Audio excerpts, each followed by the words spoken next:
what puts us together under this flag that defines the very borders of this sovereign republic is adherence to the rule of law.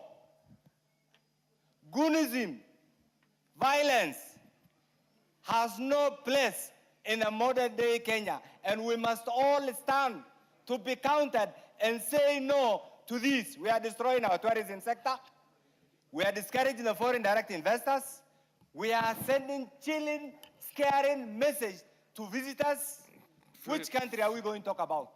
I want to urge you, the politicians. Allow me to say this, Mr. Speaker. This country requires our protection. I want to appeal to those who are in charge of the criminal investigation system to go and investigate and arrest the perpetrators, regardless of their state, regardless of their position, and bring everybody under the rule. Mr. Speaker, we say no to violence, we say no to Goonism. Kenya must thrive, our image must exist, and the Premier Republic must be protected by all those who love Kenya, and we love Kenya. We don't have a spare country, Mr. Speaker. It says take not more than a minute. Don't give a long speech. If there's Thank anything you you so feel much, left Mr. out, Speaker. on the onset, you just enrich the request. Thank you, Mr. Speaker. On the onset, allow me first of all to sympathize and eulogize to the families that they lost their loved ones, the police officer and the citizen who was lost. And those who are hurted, wish them quick recovery. Just want to pick on one thing, Mr. Speaker. All these issues surround the aspect of misuse of our democracy. Democracy has given us freedom of speech. But the way we are carrying out this democracy and freedom of speech, we have reduced it to even profiling communities, individuals, and ethnic groups in Kenya.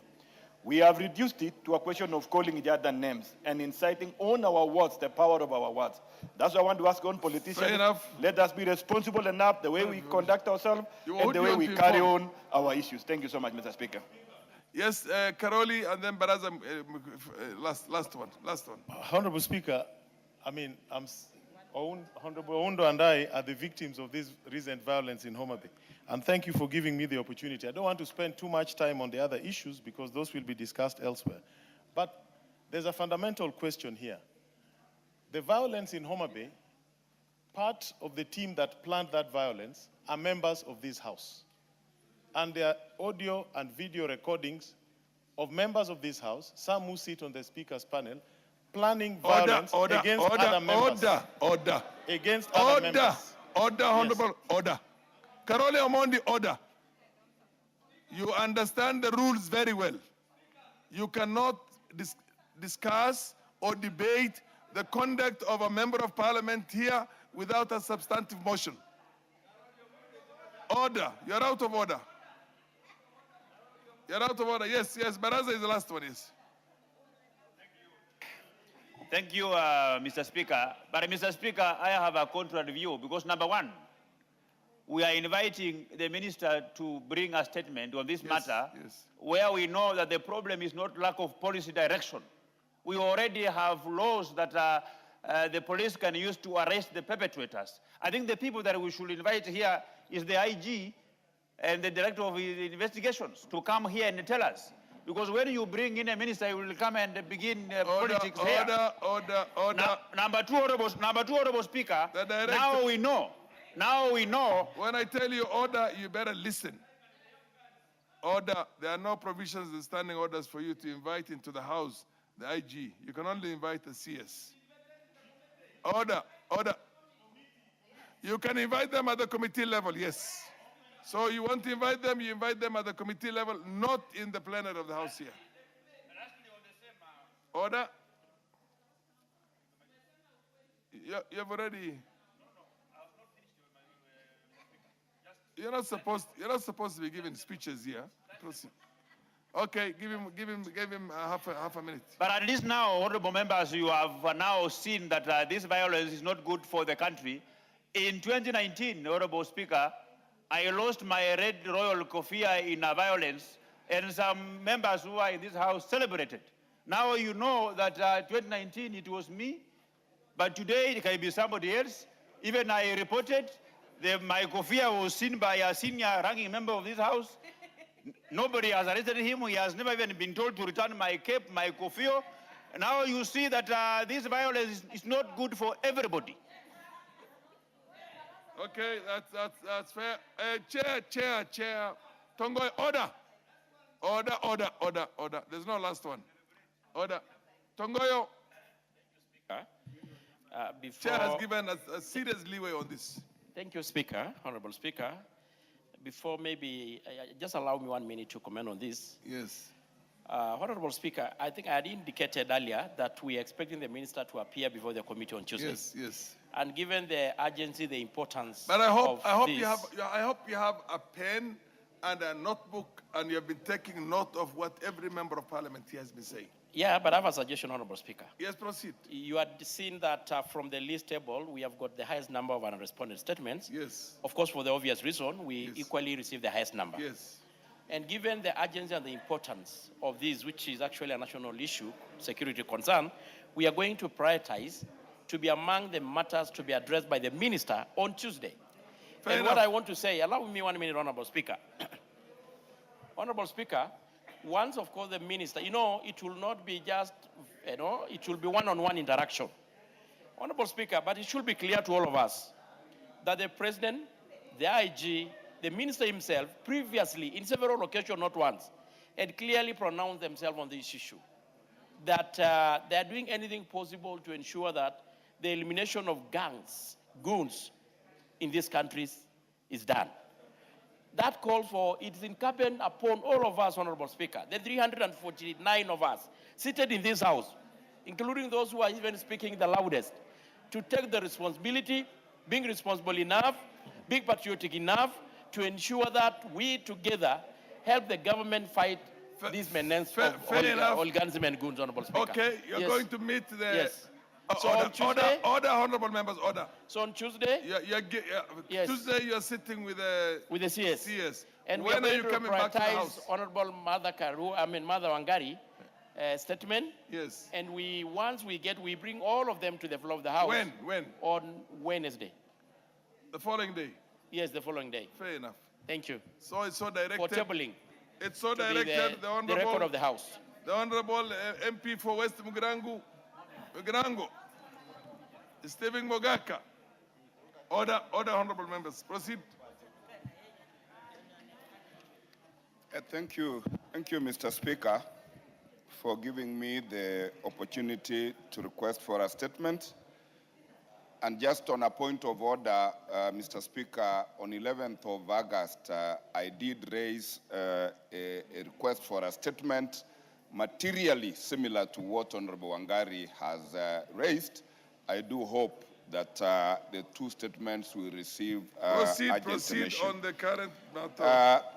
Thank you, Mr. Speaker. I seek to request for a statement regarding implementation of income tax exemptions for persons with severe disabilities as well as their parents or guardians.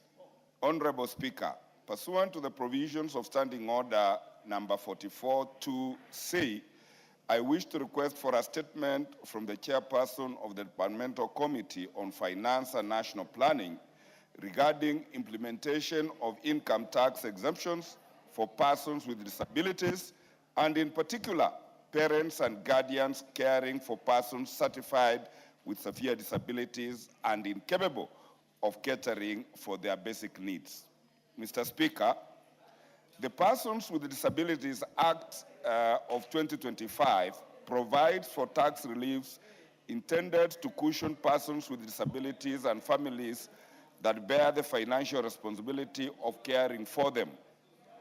Section 56 of the said Act provides for income tax exemption for persons with disabilities who are in receipt of income, while, Mr. Speaker, Section 57 of the said Act empowers the Cabinet Secretary responsible for finance, upon application, to grant an income tax exemption to a parent or guardian of a person certified with severe disability and incapable of catering for their basic needs, where such persons is under their care and custody. Mr. Speaker, while the law is very clear on this provision, there is limited information on how to apply for this exemption. By way of illustration, Mr. Speaker, one Mr. Anthony Obade, holder of ID number 22151471, a resident of Kajiado County, is a parent of a child certified with severe disability and incapable of catering for his basic needs. The child was duly registered and issued with a disability registration certificate, reference number NCPWD-JRSGRWG, way back in the year 2024. Via the letter dated 2024 June 2026, via the letter dated 24th June the year 2026, Mr. Obade formally applied for tax exemption on his income in accordance with the Persons with Disability Act. To date, Mr. Speaker, however, there has been no feedback on the status of his application.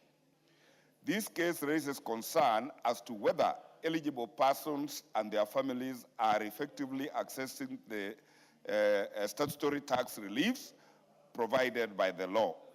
Mr. Speaker, it is against that background that I request for a statement from the chairperson of the Departmental Committee on Finance and National Planning on the following. Number one, the criteria and procedure currently applicable in determining the amount of income tax exemption available to parents and guardians under Section 57 of the Persons with Disability Act of the year 2025. Number two, the status of the application of income tax exemption of the said Anthony Obade and the reasons for the delay in processing his application. Number three, what programs are in place to disseminate information so that parents and guardians catering for persons with severe disabilities across the country are adequately informed of and are able to access these tax reliefs. And finally, Mr. Speaker, the measures in place to address administrative and technological challenges that may hinder eligible persons, parents, and guardians of persons with severe disabilities from applying for and accessing the statutory tax exemptions. I thank you, Mr. Speaker. Fair enough. Chair of Finance Committee, Kimani, MP for. It's a very straightforward. Okay, what do you have to add? You see, thank you, Mr. Speaker. The issue that Honorable Mogaka has raised is very crucial in our current economy, Mr. Speaker. You can imagine the parents who have children living with disability, they don't work the whole day. They go for half duty because taking care of a child living with a disability is another job. So this should not even be taken as something that needs to be given a thought. It is something that should be given a consideration. We help these parents. The fact that we give a waiver to people living with a disability, the parents should even be given double because there is also disability in the mind of a parent taking care of a child living with a disability. So I support what Honorable Steve has presented before this House, and an action should be taken even within 1 week. We should have a response before we go for the recess. Yes, thank you, Mr. Speaker. Kimani. Thank you very much, Honorable Speaker. Once I would like to thank my two colleagues for seeking this particular statement. Maybe one of the issues that I would like the member to specify, the exemptions for people living with disabilities as per the Persons with Disabilities Act, the first 150,000 shillings of income per month or 1.8 million shillings per year is automatically exempt from income tax.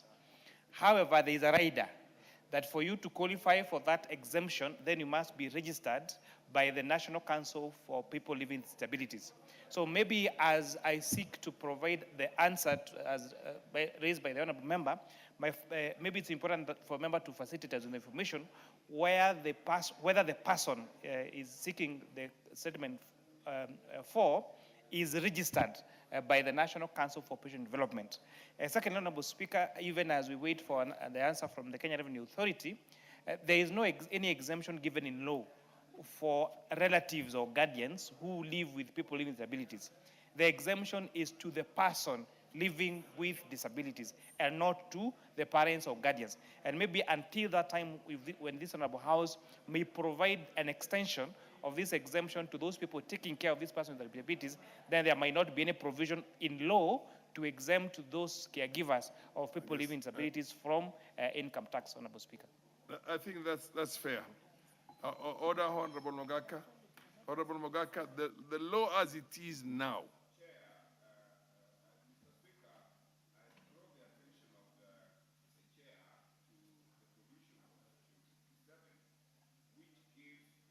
Yes, discretion, application by a caregiver of a person with disability to grant that exemption. And that is the law that I'm seeking, that this committee makes the CS grant the parents of these people their entitlement. That discretion needs to be exercised judiciously. Thank you. Yeah, the person is registered. I draw the attention of the chair to paragraph 3, where Ubade is registered under certificate registration reference number NCPWD-JRSGWG registration. Fair enough. I mean, I think that's clear. That's clear. How long will you take before you come with that response? Honorable Speaker, now that the Honorable Member has provided clarity on what is being sought and the details, I think this is a fairly straightforward statement. I should be able to provide it by Thursday next week. Okay. So they have this enough. information before you go on recess. It's so directed. The next one is the Honorable Walter Owino, MP for Awendo, on the impending auction of land belonging to South Nyanza Sugar Company Limited. Proceed. You're seeking a statement, yeah. Give him the mic. Thank you, Mr. Speaker. This is a request for a statement regarding the impending auction of land belonging to South Nyanza Sugar Company, Sony. Honorable Speaker, pursuant to the provisions of Standing Order 44-2C, I rise to request for a statement from the chairperson of the Departmental Committee on Finance and National Planning regarding the impending auction of land belonging to the South Nyanza Sugar Company Limited. Honorable Speaker, the South Nyanza Sugar Company Limited maintained banking services at the Cooperative Bank of Kenya since the year 2012. At various times prior to the transitioning to the leasing arrangements, the company secured a 5-year loan facility of Kenya shillings 335 million under the Commodities Fund and an overdraft facility of Kenya shillings 300 million. At the time of transitioning to the leasing arrangement, the outstanding loan had accrued... Order, honorable members, order. Order. Can I repeat? There is a small caucus of Northeastern MPs there who are in very loud, do it in very low tones. Honorable Abdisirad Khalif. Mr. Speaker, I may have to start again. Yes. Honorable Speaker, pursuant to the provisions of Standing Order 44-2C, I rise to request for a statement from the chairperson of the Departmental Committee on Finance and National Planning regarding the impending auction of land belonging to the South Nyanza Sugar Company, Sony. Honorable Speaker, the South Nyanza Sugar Company maintained banking services at the Cooperative Bank of Kenya since the year 2012. At various times prior to the transitioning to the leasing arrangement, the company secured a 5-year loan facility of Kenya shillings 335 million under the Commodities Fund and an overdraft facility of 300 million. At the time of transitioning to the leasing arrangement, the outstanding loan had accumulated to Kenya shillings 710 million, 453, 474, which included capitalized interest accrued over time. Records show that the security for the loan is the first-ranking legal charge of 900 million shillings in favor of company's property land LR number 16339, situated in Sare Awendo. Honorable Speaker, on 13th August 2025, the bank issued a statutory notice demanding settlement of the debt following which the bank was advised to pursue it as a pending bill. Regrettably, the matter remains unresolved despite engagements involving the Kenya Sugar Board, the bank, and the lessee. On 14th July 2026, the bank issued a notice of intention to sell the charged property within 40 days to recover the outstanding loan, which then stood at Kenya shillings 862,328,980. The impending auction of the company land raises concerns regarding the protection of public assets under the subsisting lease arrangement. Honorable Speaker, it is against this background that I request for a statement from the chairperson of the Departmental Committee on Finance and National Planning on the following. 1, the status of outstanding loan owed by the former South Nyanza Sugar Company Limited to the Cooperative Bank of Kenya. 2, the measures being taken by the government to settle or restructure the outstanding liability and prevent the disposal of LR number 16339 in Sariawendo. 3, measures being taken to safeguard the assets of the former South Nyanza Sugar Company Limited from disposal arising from historical liabilities, and the long-term measures being put in place to resolve legacy debt and other liabilities of state-owned sugar companies under leasing programs. I thank you, Honorable Speaker. What's your point of order? Yeah. Thank you, Mr. Speaker. Just on that issue, I just wanted to find out whether the member has spoken to Honorable Nyamita, because I was listening to Honorable Nyamita yesterday on TV, and he said the exact opposite. So maybe Honorable Nyamita has more updated information about Sony Sugar and Land. Now? Yeah, so maybe he could find out from Honorable Nyamita. Where is Honorable Nyamita?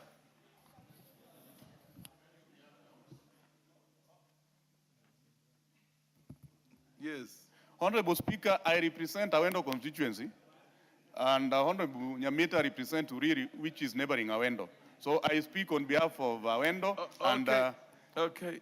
Thank you. Fair enough. The Honorable Kimani, give an undertaking on when you will have the comprehensive statement on that. So, Honorable Speaker, I want to thank the Honorable Walter Owino for seeking this statement. Honorable Speaker, as you may recall, this is one of the institutions that the Committee on Finance and National Planning and that of Agriculture processed a sessional paper, I think, in 2023 on commercialization of these sugar companies.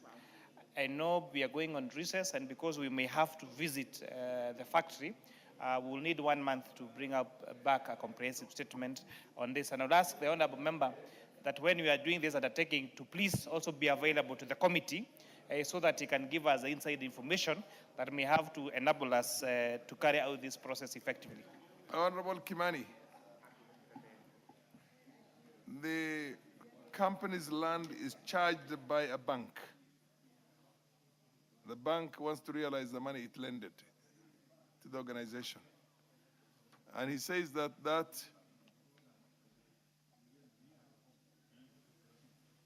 efforts by the bank itself to recover its own money will be done not too much in the distance. Now, unless you are able to give a firm undertaking that you'll have to do something either, but then to say that when we go out there, which is, you know, it might become ex post facto.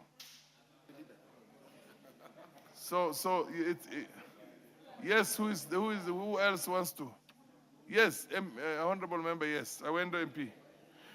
I appreciate the response, Mr. Speaker. However, the notice has been given by Cooperative Bank, a 40-day notice has been given by Cooperative Bank that they are supposed to be auctioning the parcel within 40 days, and that is from 14th of July, 2026, Mr. Speaker. So waiting for another 1 month may not work. We may come back from recess after these people have already auctioned the parcel. Thank you. Yes. Order, honorable members. Order. Baraza and the company. MP Abdesirat Khalif. I don't know what campaign you're on, but you seem to be making one small caucus after the other. The Honorable Kimani. This is a commercial transaction. The bank itself has got to recover its own money. This is a loan. Now, if you really want to do something about it, you have to give an undertaking such that you make the right, what do you call, interventions with the treasury, or to find a way to pay off the bank. Whatever you have to do it yourselves, because the land is going to be auctioned. And it's a parastatal, to the best of my, is it a parastatal? Yes, it is a parastatal. So for you to protect the interest of the nation and interest of the public who live around that place, you have to give a firm undertaking that you will make a certain intervention to make sure that the bank discharges the property upon a negotiated settlement of whatever it is. Because this is a commercial loan, you can't stop the bank. You have no powers to stop the bank. Yes, and indeed, you're very right, Honorable Speaker. Now that there already exists a contractual arrangement between the sugar company and the bank, which is an arrangement or a contract as per the Contracts Act, then we need to be careful how we maneuver around this. But however, Honorable Speaker, there is still some relief, because this Honorable House did pass a session of paper in 2023, if I'm not wrong, in the commercialization of these companies, where there was undertaking by National Treasury to take up some of these debts. And Yes. therefore, considering the urgency of the matter as explained by yourself and by the Honorable Member, we shall make it the operative business in the committee, and we should give back a report to this House, a preliminary statement next Thursday, and a comprehensive statement now thereafter. After now we meet all these parties, Honorable Speaker. I submit. Fair enough, fair enough. Yes, Koyo, I think this matter is settled.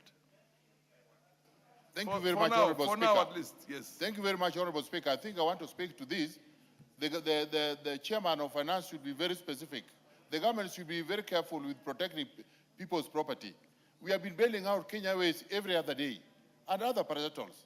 And this is something very unusual, because the land belonged to the locals. And the locals gave it willingly because they wanted a factory to be erected to promote industrialization and create employment and keep the economy going. But somehow, somewhere, people have lost taste. Until now, what we are suspecting is that some serious people are the people who want this thing to go for auctioning, then they buy it cheaply. And they should be very serious with the public properties.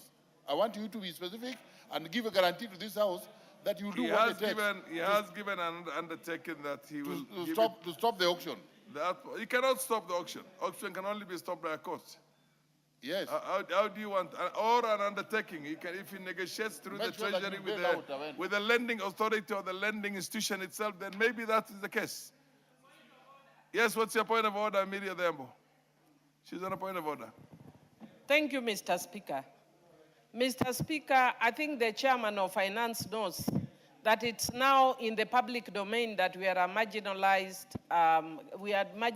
counties, Homa Bay and Migori. And the government takes special measures to support marginalized counties. Can the government pay that loan? We are marginalized.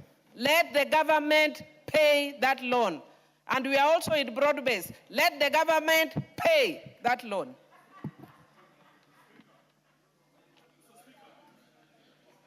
Omboko. Wamboka. It is very sad, Honorable Speaker, the circumstances under which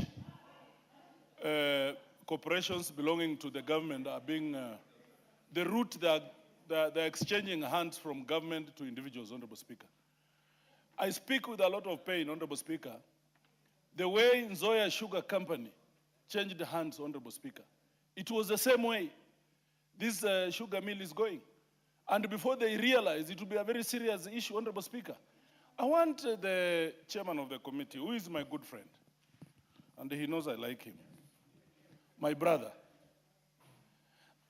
You know, we've had governments since 1963, but we have never, the citizenry of this country have never underwent the pain, such pain as the one that is being afflicted on the people of Kenya right now. If you go to Nzoia Sugar Company, you came to this house, you assured us that we are leasing Nzoia Sugar Company. Farmers will be paid, workers will be paid, and the machine will be running. Honorable Speaker, as we speak today, and I want this committee to just do a fact-finding mission to Nzoia Sugar Company. It is sad. The employees have never been paid. They were told to go home without any pay. The farmers who had supplied cane have never received their money, Honorable Speaker. And now, the sugar factory is not milling. For a farmer, a sugarcane farmer, to get a permit to mill, to cut his sugarcane, it is a problem, Honorable Speaker. We want the committee to take this matter serious, and we want Honorable Mbadi when he comes here. We want him to tell us, Honorable Speaker, because we are losing government property, and these properties belong to the people, Honorable Speaker. It is sad. Wamboka, order. Yeah, but you cannot rise on a point of order and hijack a matter that is for Sony. Order. A matter that's for Sony. And you should have been, you people are a bit lazy. Why didn't you put up your own, why didn't you seek a statement from the same committee on is it the one you're talking about is? Anyway, we're now dealing with Southern Nyanza Sugar Company. No. Yeah, the Honorable Kimani.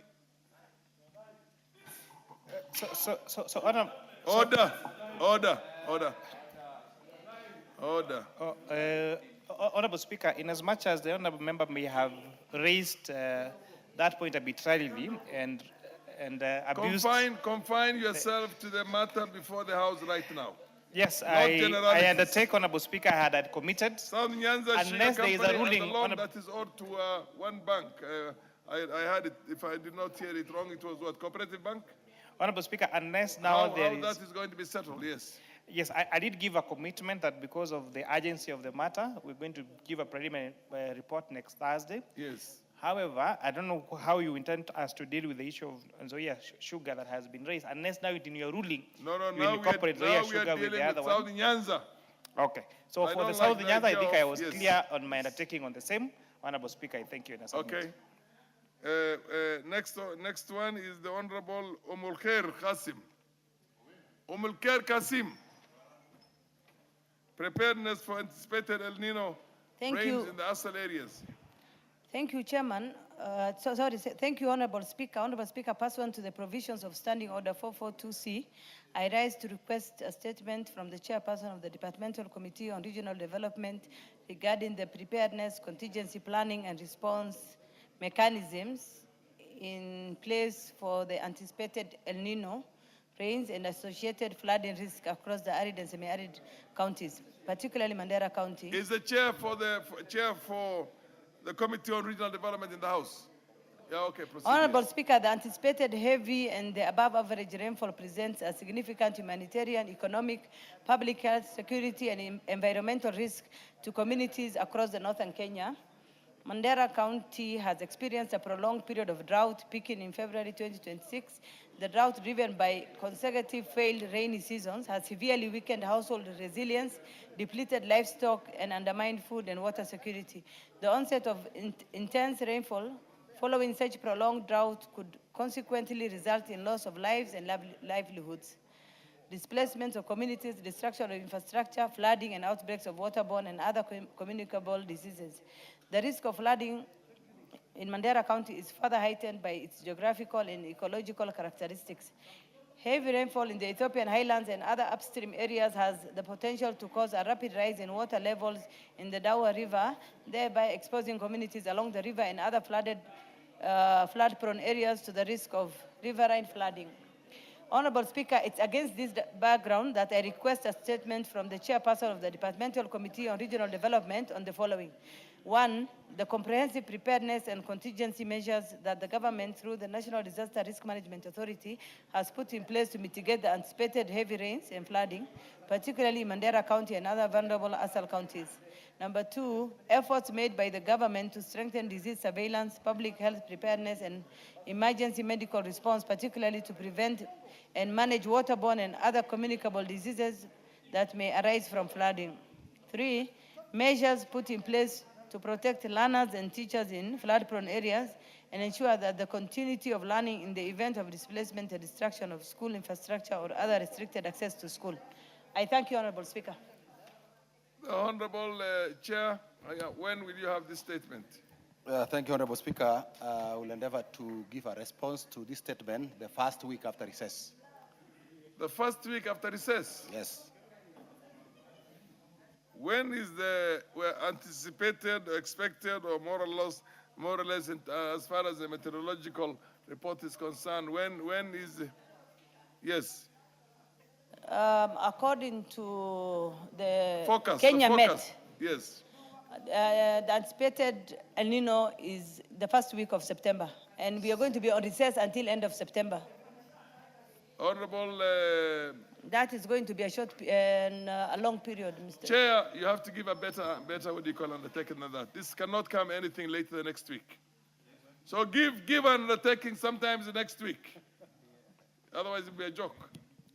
Thank you, Honorable Speaker.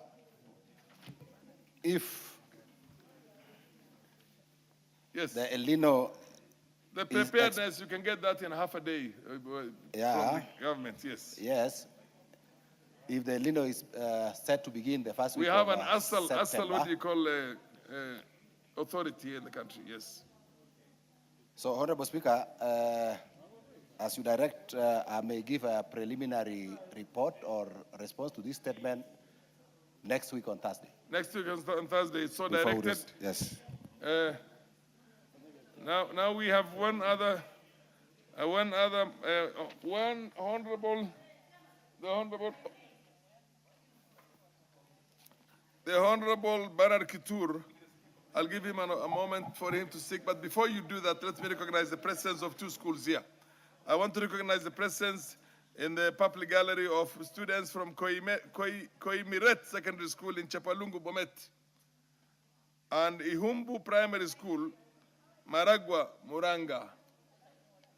The Honorable Kitur, would you want to give a word of encouragement to the students from these two schools?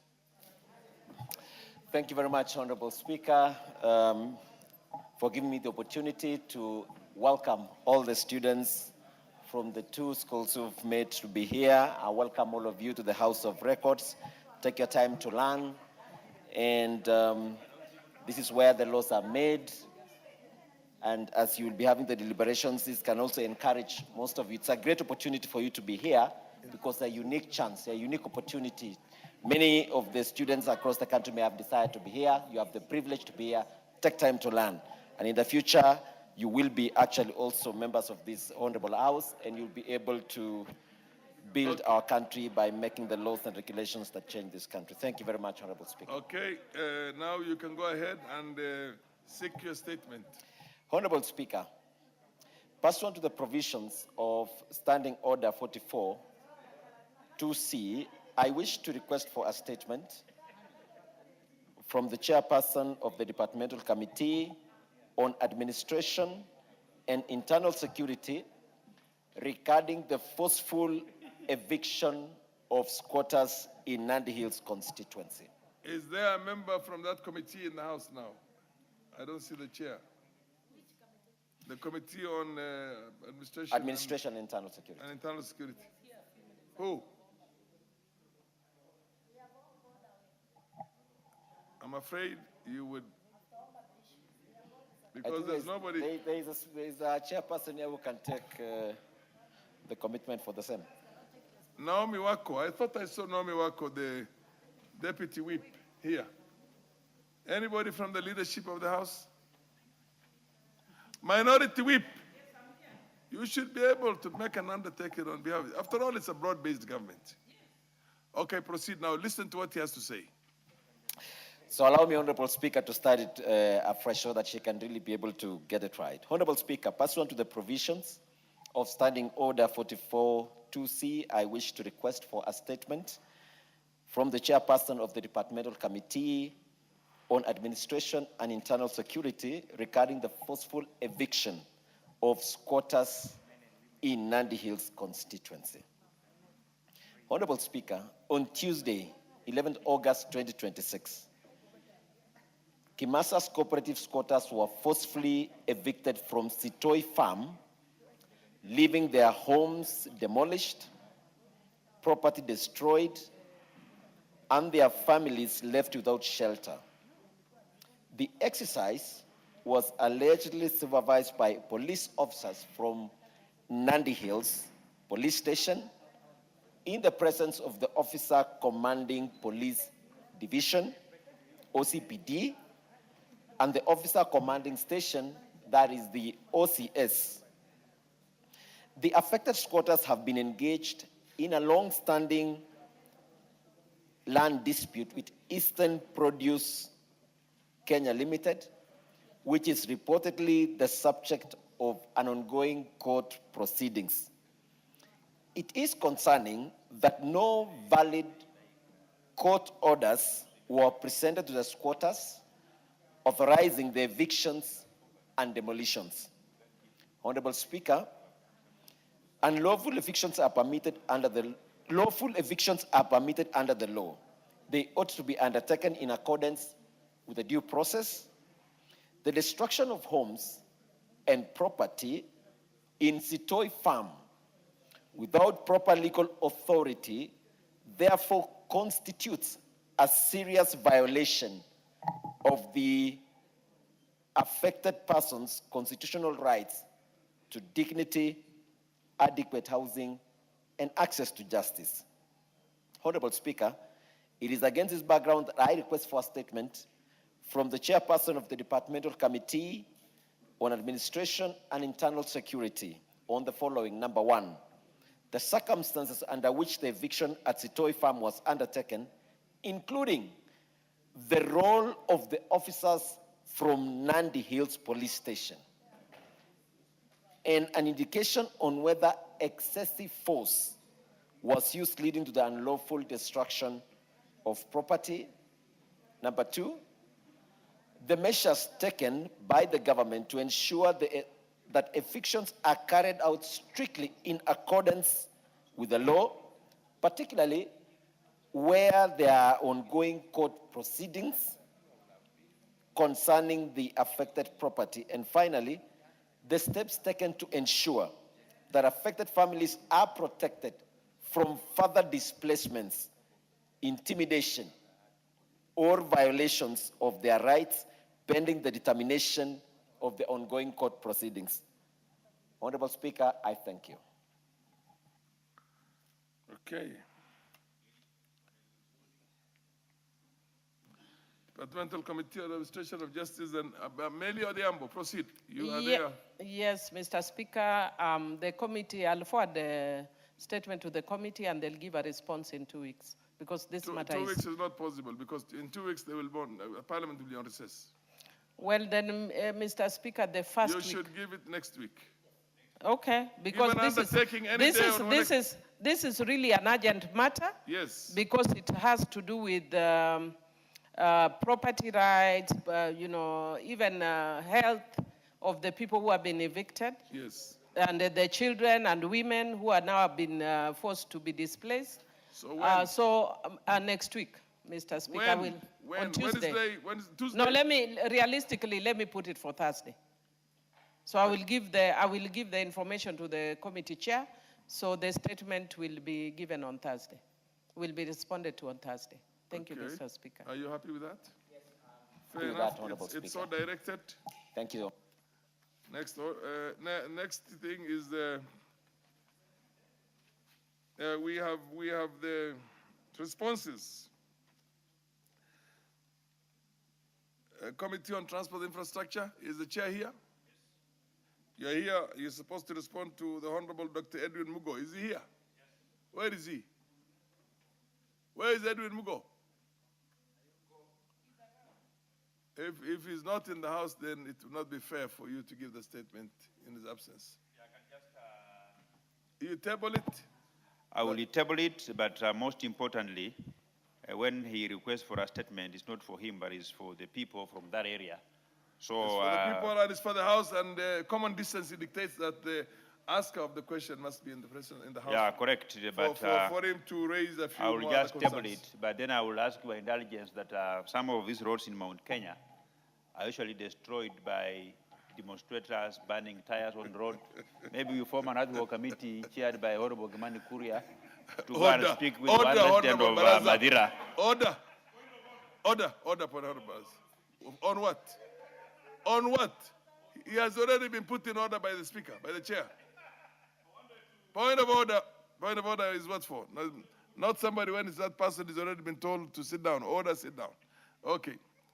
Next one is the MP for. Do you have the transport? You still have the transport committee.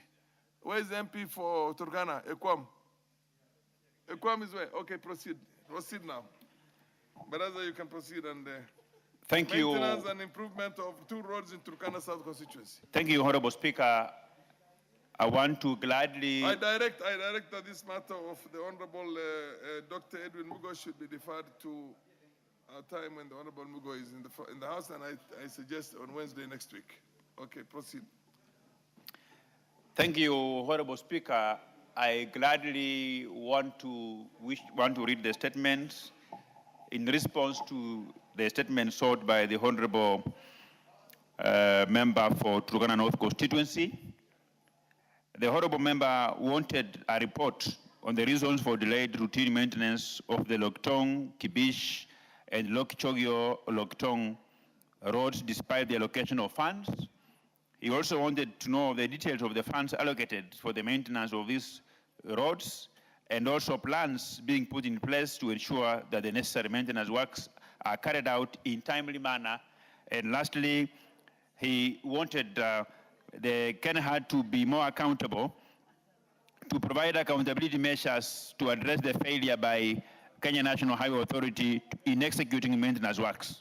Honorable Speaker, I beg to respond as follows, that regarding the reasons for delayed routine maintenance, the ministry submitted that routine maintenance activities have been carried out consistently with the exception of financial year 2024-2025 when there were budgetary constraints.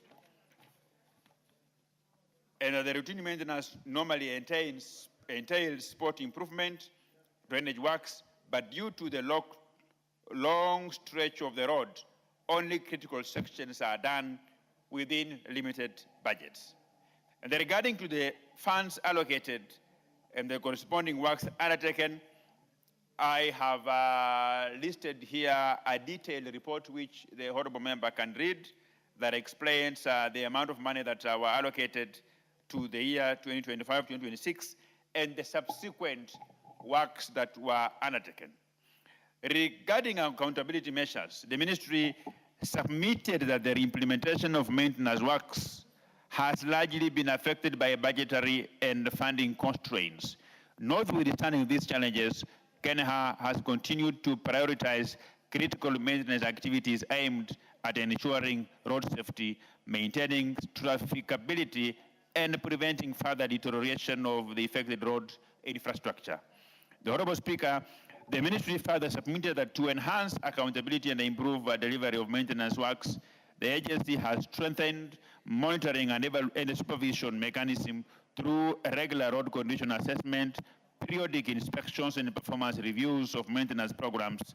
Further, prioritizing the road sections has been identified and incorporated into planned routine maintenance and the spot improvement programs for implementation subject to availability of funds.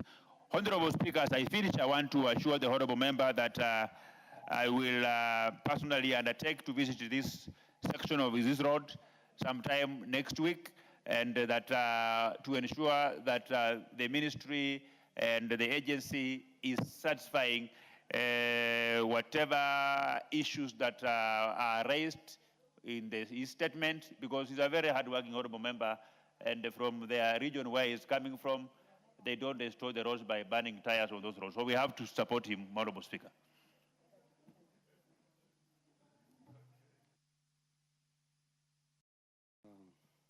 Thank you, Mr. Speaker. Mr. Speaker, the written statement, response to this statement is unsatisfactory. But the Vice Chair has undertaken from his off-the-cuff statement that he's going to visit these roads. Mr. Speaker, these are roads connecting, one of the roads is connecting Kenya to Ethiopia from the northwestern part of Kenya, that is Turkana to Ethiopia. It is supposed to be an highway, but it is not. It is not motorable. It is cut off. The other road, the second road, Mr. Speaker, does not exist. It doesn't connect Turkana North from Loktang to South Sudan. It is not there. And Mr. Speaker, the last these roads were budgeted was 2022-2023 budgets. And from the statement, it is indicated that there was a budget. So, Mr. Speaker, these are some of the roads that have become cash cows to the ministry and maybe to the committee. And so I will ask, Mr. Speaker, that I appear before this committee together with the CS. And if it is true, Mr. Speaker, the committee vice chair will be visiting Turkana North, then that is a good step, and I should accompany him because I should be there to tell him, to show him where these roads are said to be. Thank you, Mr. Speaker.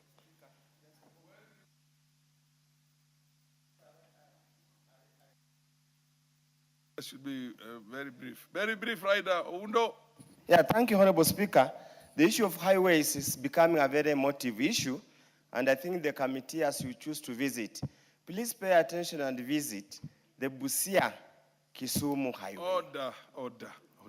It is in pathetic... Order, Honorable Undo. Why is it in the habit of so many members of parliament that whenever a specific question is asked, instead of supporting your colleague in getting definitive answers that will help his own constituents, you begin looking, no. You are bringing your own issues. Ask your own question on that. File what do you call a request for a statement on the Busia Road. No, it's not right. It's not right. Yes, give a definitive answer. The honorable deputy. Yes. I have undertaken to visit this place next week. When? Next week on Friday. Next week on Friday. Next week on Friday, I will liaise with a member. The honorable member, yes. And so that when we come back from the recess, you will have done sufficient consultation. Correct. And will come back with a definitive statement. Absolutely. But most importantly, Honorable Speaker. Most importantly, Honorable Speaker, yes. I will want you to just to allow me table this response from responding to the statement sought by Honorable Edwin Mugo is straightforward because the work is ongoing. So it's straightforward and he's not here. We will just table. We don't have to read it again when he's here. Unfortunately for you, I've already given a direction on that. Correct. And then lastly. So I cannot. Lastly, Honorable Speaker, we also need to plead with members that some of these very little money that are allocated on these roads and highways, they should be done for the intended purpose. But at times, when you sit down with the agency, they will tell you there are times politicians mobilize their supporters, they vandalize the road signs, they bring down the guardrails, they burn tires, making the ministry now commit the money that they had committed for other activities to do some makeshift repairs. So when I said that we plead with members, especially from some part of our country, that don't mobilize your supporters to go and destroy the road that we are repairing. That is all that I even thought that and the people who are doing this, they are not Honorable Speaker, and we need to get the elders to go and speak with them. One notorious man is from Madira, the former deputy president. He's very notorious in mobilizing people to destroy properties in this country. So we should, that will be part of the long-term measure to ensure that our roads are not Fair destroyed. enough. You've been hurt. You've been Yes. hurt. You've been hurt. Next order. Next order. Order number 8, motion, consideration of session of paper. Yeah, that's okay. Yeah, proceed. Consideration of session of paper number Yes, what's 4. your point of order? Wait, just a moment. What's your point of order, the Honorable? Is it Beatrice? Susan? Yes. Can you give her the mic, please? The Honorable Member for, is it Kibwezi? Makweni, yes. Kibwezi is next door, yes.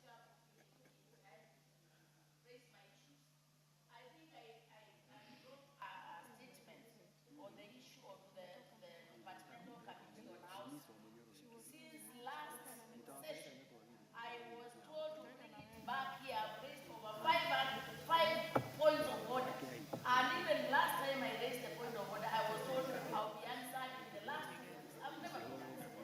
I also raised about the 18 girls ladies who were chased from the Kiganjo training institute.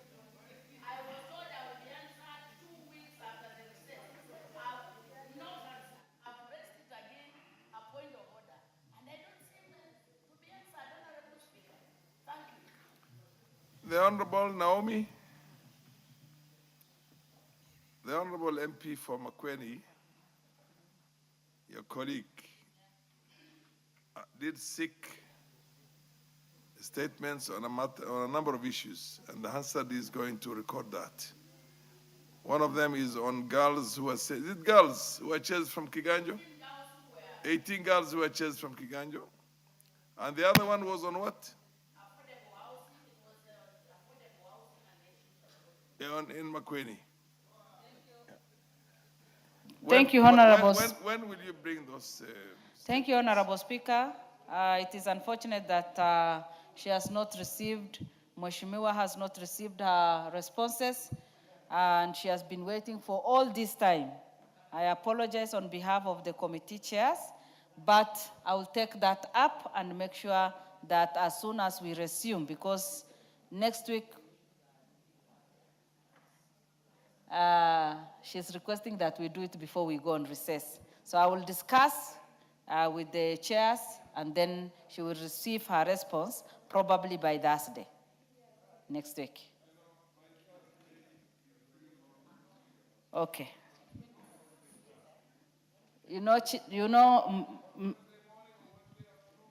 Okay, Mr. Speaker, I'm responding on behalf of others, and that is why I wanted to be sure that by Thursday she'll have received her response.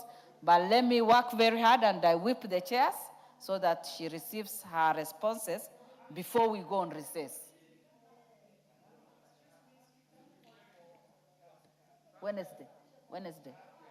Wednesday, yeah. Afternoon.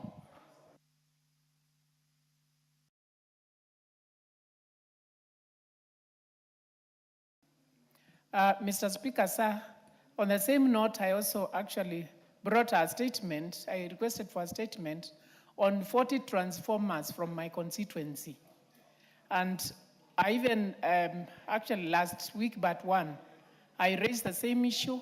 It has not been responded to. So I want to know when it will be responded to. Thank you. Naomi, and you will have to give an undertaking on that one too. Honorable Speaker, I'll make sure that I will do some very serious follow-up and also make sure that she gets a response probably by Wednesday. Thank you. Fair enough. Next order. Next order. Order number 8, motion, consideration of sessional paper number 4 of 2026 on the National Petroleum Policy. Resumption of debate.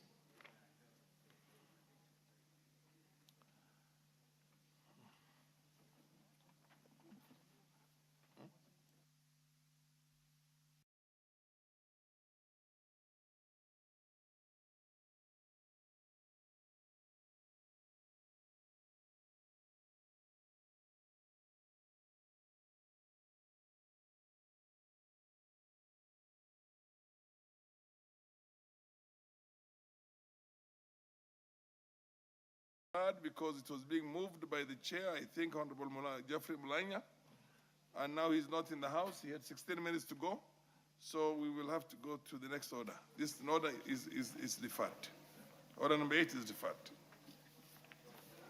Order number 9, motion, consideration of the Inter-African Coffee Organization new agreement.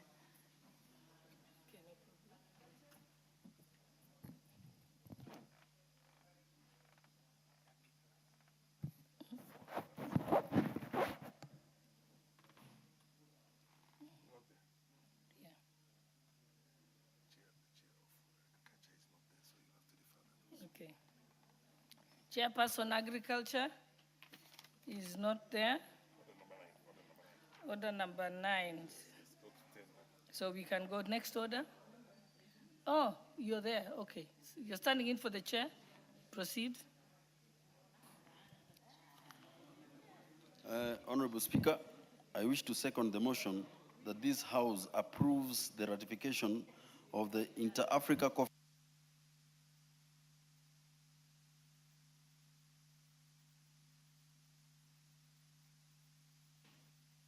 Moment, it's order number 9, and it's supposed to be moved by the chairperson.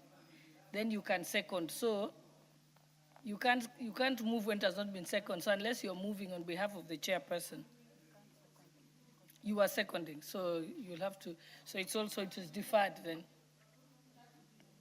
So it has to be. You can defer. Yeah. So the next order. Next order. Order number 10, motion, inquiry into the proposed sale of shares in East African Portland Cement PLC. Chairperson, Trade, Industry and Cooperatives. Is there someone who's been nominated to move?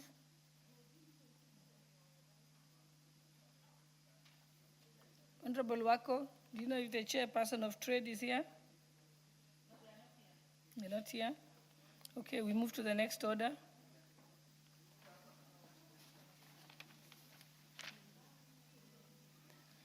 Order number 11, the Power of Mercy Bill, National Assembly Bill number 56 of 2025, second reading.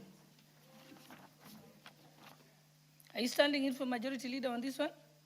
Okay, and then, but I think also for the clerk's office should ensure that we notify the chairpersons when their motions are coming, so that we don't have to defer them.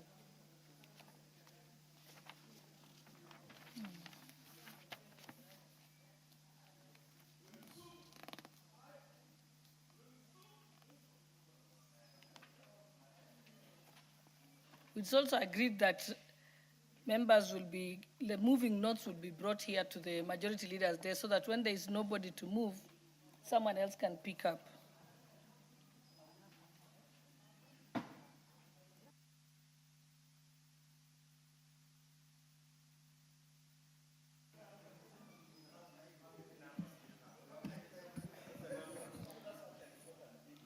Honorable Speaker, I beg to move that the Power of Mercy Bill, National Assembly Bill number 56 of 2025 be now read a second time. Honorable Speaker, the critical piece of legislation was published in Kenya Gazette on 25th November 2025, read a first time on 26th February 2026, and subsequently committed to the Departmental Committee on Justice and Legal Affairs, JLAC, for consideration. Honorable Speaker, the Power of Mercy under Article 133 of the Constitution lets the state balance strict criminal laws with grace, forgiveness, and healing for reformed offenders. Honorable Speaker, we currently have the Power of Mercy Act, CAP 94, which was enacted in 2011 to operationalize Article 133 of the Constitution, while the article has served the country over the years, experience in its implementation has revealed practical, instructional, and operational gaps that require legislation reform. And Honorable Speaker, this bill is a major step forward that updates our laws, creates transparent system for presidential pardons, and replaces old rules with modern framework that respects human rights. Honorable Speaker, this will really help Kenyans so that we can exercise and presidential pardon can be in place. Honorable Speaker, the primary objective of this bill are, number one, it gives full effect to Article 133 of the Constitution by establishing a structured statutory framework for the exercise of the power of mercy by the President. Number two, it sets out clear legal perimeters for the appointment, tenure, powers, and administrative function of the Advisory Committee on the Power of Mercy, POMAC. Number three, the bill clearly sets out the rules, qualification, and types of mercy, like full pardons, delays, or shorter sentence to stop any unfair decision. Number four, the main goal is to replace old laws with modern system that protects human rights and includes victims. Honorable Speaker, the bill is structured into 6 comprehensive parts and schedules that outline the functional mechanics of executive clemency. Again, Honorable Speaker, Part 1, Clause 1 to 4, establishes the foundational preliminary baselines, including the short title, statutory interpretation, the overarching objectives of the Act, and its core guiding principles. Honorable Speaker, Part 2, Clause 5 to 24, provides detailed roadmap for the structure and governance and the Advisory Committee on the Power of Mercy. This part fulfills Article 133, 2C of our Constitution by specifying the committee's makeup, locating its headquarters, and outlining a strict competitive appointment process for its members. The part goes further to establish a fully operational and independent advisory committee secretariat. This secretariat will be led by a competitive recruited chief executive officer who will manage day-to-day administration and offer crucial support to the committee. You can clearly see, Honorable Speaker, that this secretariat will be of great help and will streamline everything and the activities of day to day. Again, Honorable Speaker, it also creates a clear framework for hiring indicated pardon officers and setting up localized case management committees within our correctional facilities. These teams will be responsible for identifying eligible applicants, conducting initial risk assessment, and maintaining clean records. This ensures that only well-vetted, genuine, reformed offenders are recommended for presidential clemency. Honorable Speaker, you know at the moment there are many people in prison and they are waiting for this. And once this is applied, then many Kenyans will be relieved. Again, Honorable Speaker, Part 3, Clause 25 to 26 forms the substantive engine of the law of detailing the explicit forms of mercy recognized under Article 133(1), creating an ambiguous eligibility criteria and a standard procedural pathway for processing petition. Honorable Speaker, Part 4, Clause 37 to 39, enforces rigid financial regulations capturing the explicit sources of funding for the advisory committee, annual estimation, and binding audit controls aligned with public finances law. Again, Honorable Speaker, Part 5, Clause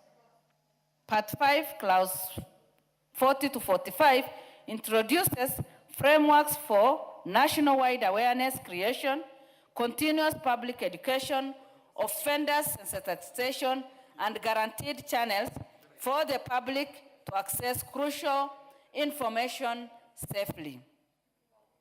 Again, Honorable Speaker, Part 6, Clause 46 to 51, details miscellaneous mandates focusing heavily on record keeping, data collection, the creation of an official electronic database, cooperation, duties, and general penalty framework for any contravention of Act.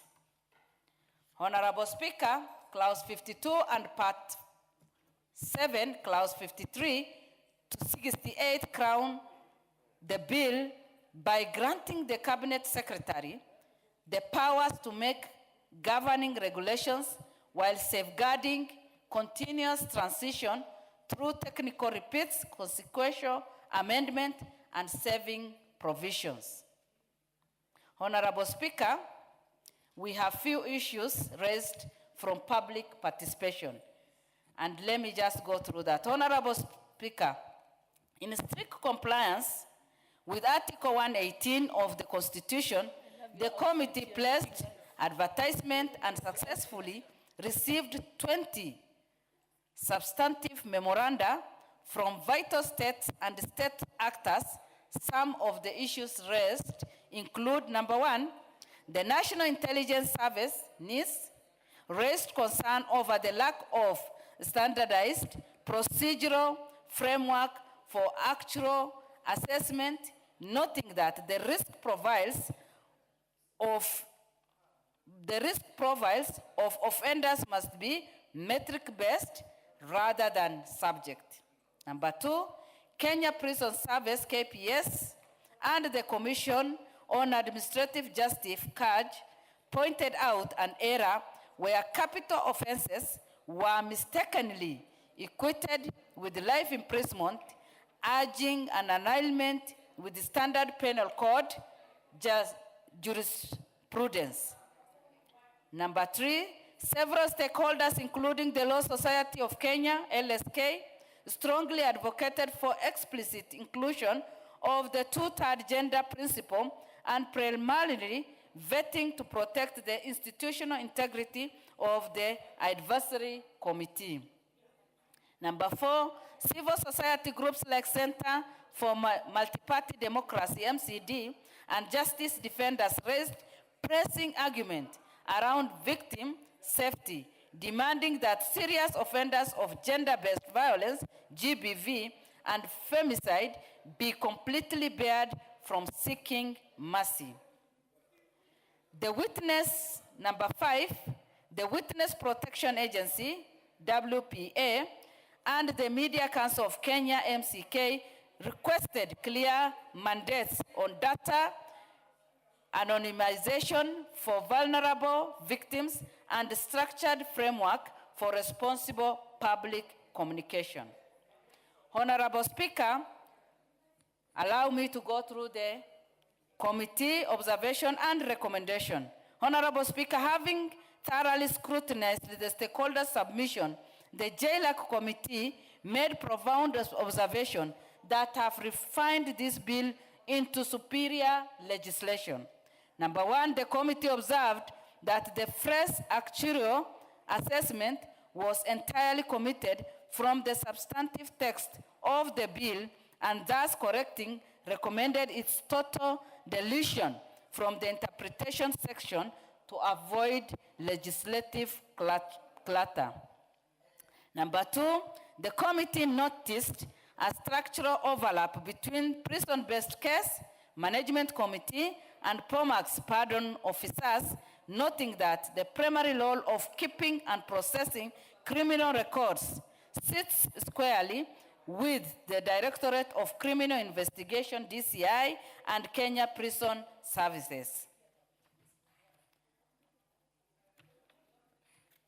Honorable Speaker, number three, the committee observed that the exclusion of high-risk offenders from receiving total sentence remission was discriminatory, affirming that the ultimate discretionary power must lie with the President as advised by POMAC.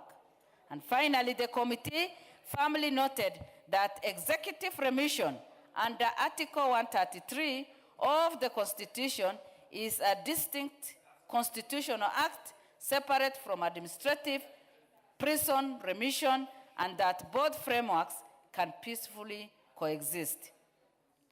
Honorable Speaker, this bill is not merely an administrative formality, it is a vital progressive pillar required to balance justice with human dignity and rehabilitation.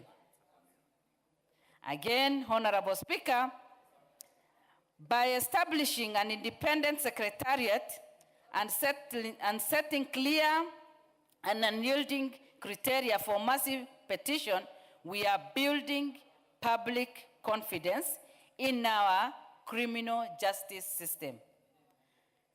I take this opportunity to thank the chairperson. On behalf of Majority Leader, I take this opportunity to thank the chairperson and members of Departmental Committee on Justice and Legal Affairs for their dedication, long hours, and expert output on this bill, as we have seen. I now urge, on behalf of the Majority Leader again, members of this House to support and pass this amendment to secure a fairer and more accountable legal system for our country. I thank you, Honorable Speaker, and I request our very able, I beg to move this amendment and also this bill, and also request our very able Majority Leader, Honorable Kimani Ichung'wah, to second. Majority Leader. Thank you, Honorable Speaker. And Honorable Speaker, allow me first to thank my Deputy Whip, Honorable Naomi Wako, for ably moving this bill on the Power of Mercy bill. A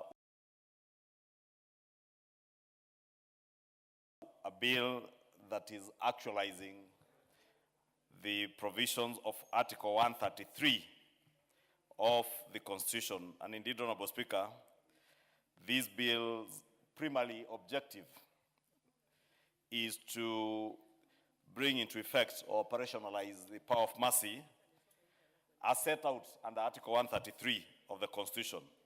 Honorable Speaker, if you look at Article 133 of our 2010 Constitution, it says that on the petition of any person, the President may exercise a power of mercy in accordance with the advice of the advisory committee established under subclause 2 by giving 4 particular powers. One is granting a free or conditional pardon to a person convicted of an offense. Someone who's already been found guilty, convicted, can either be given a conditional pardon or freed from that conviction. 2 is to postpone or postponing the carrying out of a punishment, either for a specified or indefinite period. You could be imprisoned for 10 years, beginning the moment you're convicted by the magistrate or the judge, but under the power of mercy, as provided for in the Constitution, that carrying out of that punishment can either be postponed for an indefinite period or for a specified period. Therefore, you could be convicted and the president postpones your conviction indefinitely. And that means you'll never be jailed. But the Constitution obligated that there must be an act of parliament which will come to actualize some of these things. So that, for instance, it doesn't become the whims of the president on who to pardon, when to give you an indefinite suspension of your conviction, or whether it is a timed conviction. The third thing that Article 133 sought to do is substituting a less severe form of punishment, or lastly, remitting all or part of a punishment. That the president could also substitute a less severe punishment under Article 133 of the Constitution. But the same Constitution, if you read sub-Article 2, it says that there shall be an advisory committee on the power of mercy, comprising of the Attorney General, the Cabinet Secretary responsible for correctional services. In our case now, that would be the Cabinet Secretary in charge of the Interior, and at least 5 other members as prescribed by an Act of Parliament, none of whom may be a state officer or in public service. And that is exactly what we are doing in actualizing the provisions of Article 133 of the Constitution, that we are now setting out under what conditions shall people who will be appointed, those 5, as was envisaged by the Constitution, that they shall be appointed by, through an act, as prescribed by an Act of Parliament. That's what the Constitution says. Therefore, we must enact an Act of Parliament that prescribes who qualifies to be appointed as a member of this advisory council. And as the mover has ably said, if you read Part 6 or Section 6 of the bill, it tells you that a person is qualified for appointment as a member of the advisory committee under Article 133(2)(c) of the Constitution if the person, one, must be a citizen of Kenya. You cannot have people who are not Kenyans. I know we have neighbors and relatives across the border, and I see the member of Funyula smiling fishily because I know he has relatives across the border on the Ugandan side. Therefore, we cannot have any of Honorable Undo's relatives who are Ugandans serving under this committee or this advisory committee. 2, that person must hold a qualification as an advocate of the High Court of Kenya of not less than 15 post-qualification experience. Again, it's important that we have people who are experienced, people who have practiced, and people who have even engaged in criminal justice practicing in our courts of law, so that as they advise their president and they serve in this advisory council, they are aware of the nature of crimes that people are usually convicted on what terms and what conditions people are imprisoned. And many of you will appreciate that we have many Kenyans languishing in our prisons who do not deserve to be there. Very many of them. Because we are a country where even justice has become for sale. And I say that knowing what goes on in this country. And therefore, there are people who have been jailed but never deserve to be jailed. But probably because they could not afford legal services, or they were fighting with people who had more means than them, they ended up finding themselves in jail. And they will now have an opportunity under the power of mercy, because these advocates who will be under this advisory committee can look at particular cases of even those who will be languishing in prison and never deserve to be there. The other qualification is a medical professional in mental health or psychiatry of not less than, again, 15 years of post-qualification experience. Again, because there are many people probably who are jailed. You just hit somebody with a stone, a cabro block, like I experienced in my own constituency about 3 months ago. A young man who was of unsound mind just got a cabro block from the car park in Kikuyu town and hit somebody who had just said something very minor to him, and that gentleman later passed on. Therefore, that person is a known person of unstable mind. But he may end up in jail because he may never be able to have proper representation in court, and therefore, such professions as people who have studied mental health or psychiatry will be able to analyze and be able to tell that this person or this convict is of unsound mind, and therefore should not have been jailed, probably needs treatment rather than being in jail, because they also become a danger to the other prisoners they find in jail. If you kill somebody because you're of unsound mind and you end up being jailed without getting psychiatric help or treatment, then you end up in jail and go strangle others and kill more. Commit murder again, then you end up in court again, you are jailed again, and the cycle continues. Therefore, we have made particular provisions in this bill that we must have professionals in mental health. We also have a professional with 15 years post-qualification experience in psychology and counseling or correctional services. Because the people who are convicted, we should not take away the dignity of being human beings away from them. And unfortunately, that is what over the years have happened with our correctional services or our prisons. People are put in very inhumane conditions. And in actual fact, you have all seen many people who end up in jail for very flimsy things, pickpocketing or snatching a bag or something in town. But they end up in jail because of the conditions they find in jail, they end up becoming more hardcore criminals.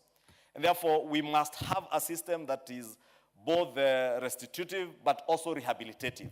That those we convict in our prisons must be able to be rehabilitated. And that is why under this advisory council, we are also saying there must be professionals who can counsel those who have studied psychology, those who have studied counseling, and even those who with experience in correctional service, so that those who are jailed and can be corrected, can be rehabilitated to become active members of the society again, and productive members of society can then be reintegrated to the community if they are granted the power of mercy. But it's only professionals who can be able to interrogate those convicts and be able to know that this person actually has gone through a corrective system, is rehabilitatable, and can be reintegrated back to society. They also be a professional with at least 15 years experience and has served in the disciplined forces, either the police, national administration, or the defense forces. And I don't need to reemphasize on the need to have somebody who has served in the disciplined forces, because we know the training that many of our police officers and our disciplined forces go through is quite useful in being able to analyze. And many of our police officers now are studying even degrees in criminology. And they are able to analyze the patterns of crime, whether somebody is susceptible to repeating that crime if you are to release them back to the public.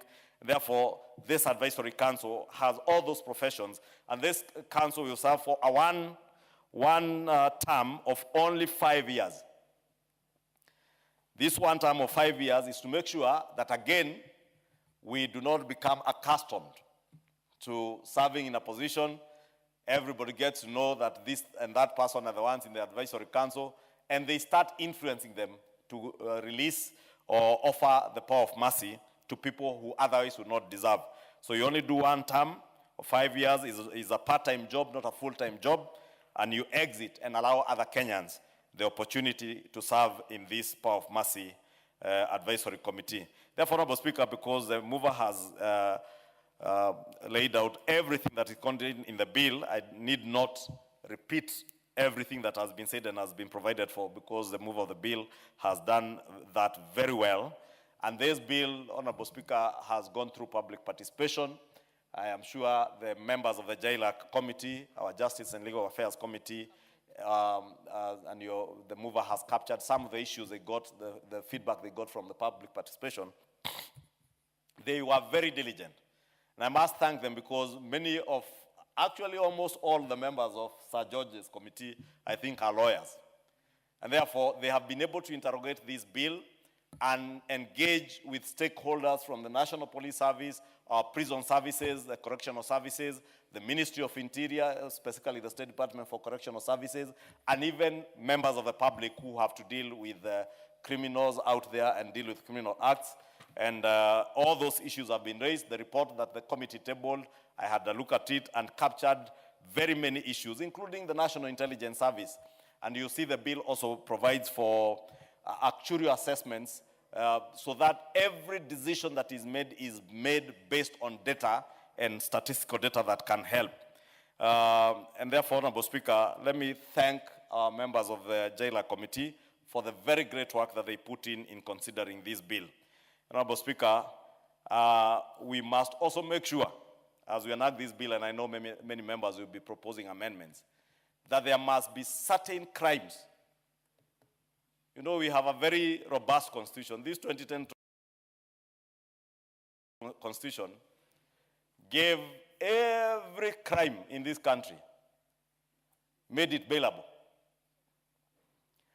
Now, I came to discover, Honorable Speaker, the other day, that you can actually murder somebody today. And because it's a bailable offense, tomorrow you're out on bail. What do? You look for the person, either you go for the witness and kill them, so that there are no witnesses in your eventual trial, or you reach out to the family of the person you have killed and enter into the alternative dispute resolution process. We need to relook. We may not be able to have the opportunity now to relook at this constitution. But we need to relook at what offenses, if they are bailable, what offenses can you go into ADR on? Should you be able to kill somebody and enter into alternative dispute resolution mechanisms? And I dare say from this floor, we have seen even members of parliament in broad daylight shooting Kenyans and killing them because we have the privilege of being armed. These are the people we vote for, who vote for us. These are the people who look up to us to lead them, to protect them, and assure them of their safety. But simply because I have a gun in my holster, I pull it out in a bar, I shoot somebody. I get to a rally.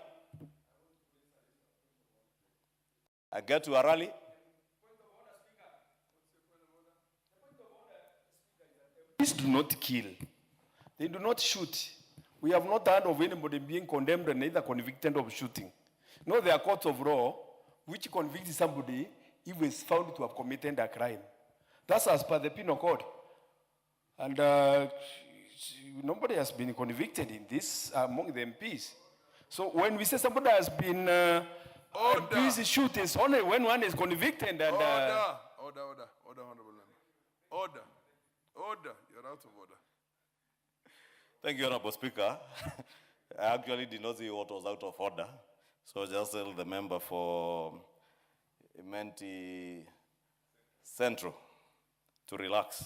He will have his opportunity to advance his argument if he wants to argue, but not with me. Honorable Speaker, I was saying we have seen incidents where including leaders, even members of parliament, have been accused of shooting people. And we know, if you can protect me from this honorable member, MP for Imenti. and just tell him to have some decorum. Order. Have some decorum. If you want to shout, you can go shout in some market in Imenti Central, not here. You have a problem because you choose to address somebody across. There's a procedure, there's a system here. Thank you. In fact, the member for Homa Bay is telling us there is no market, and indeed there is no market. This is a house of debate. We debate, but you debate when you have an opportunity to debate, and everybody will have an opportunity to debate. Honorable Speaker, before I was rudely interrupted, I was saying that we have seen even members of parliament being accused of walking into bars, shooting people. You go to a rally, you shoot the same voters and citizens we ought to be offering and assuring security.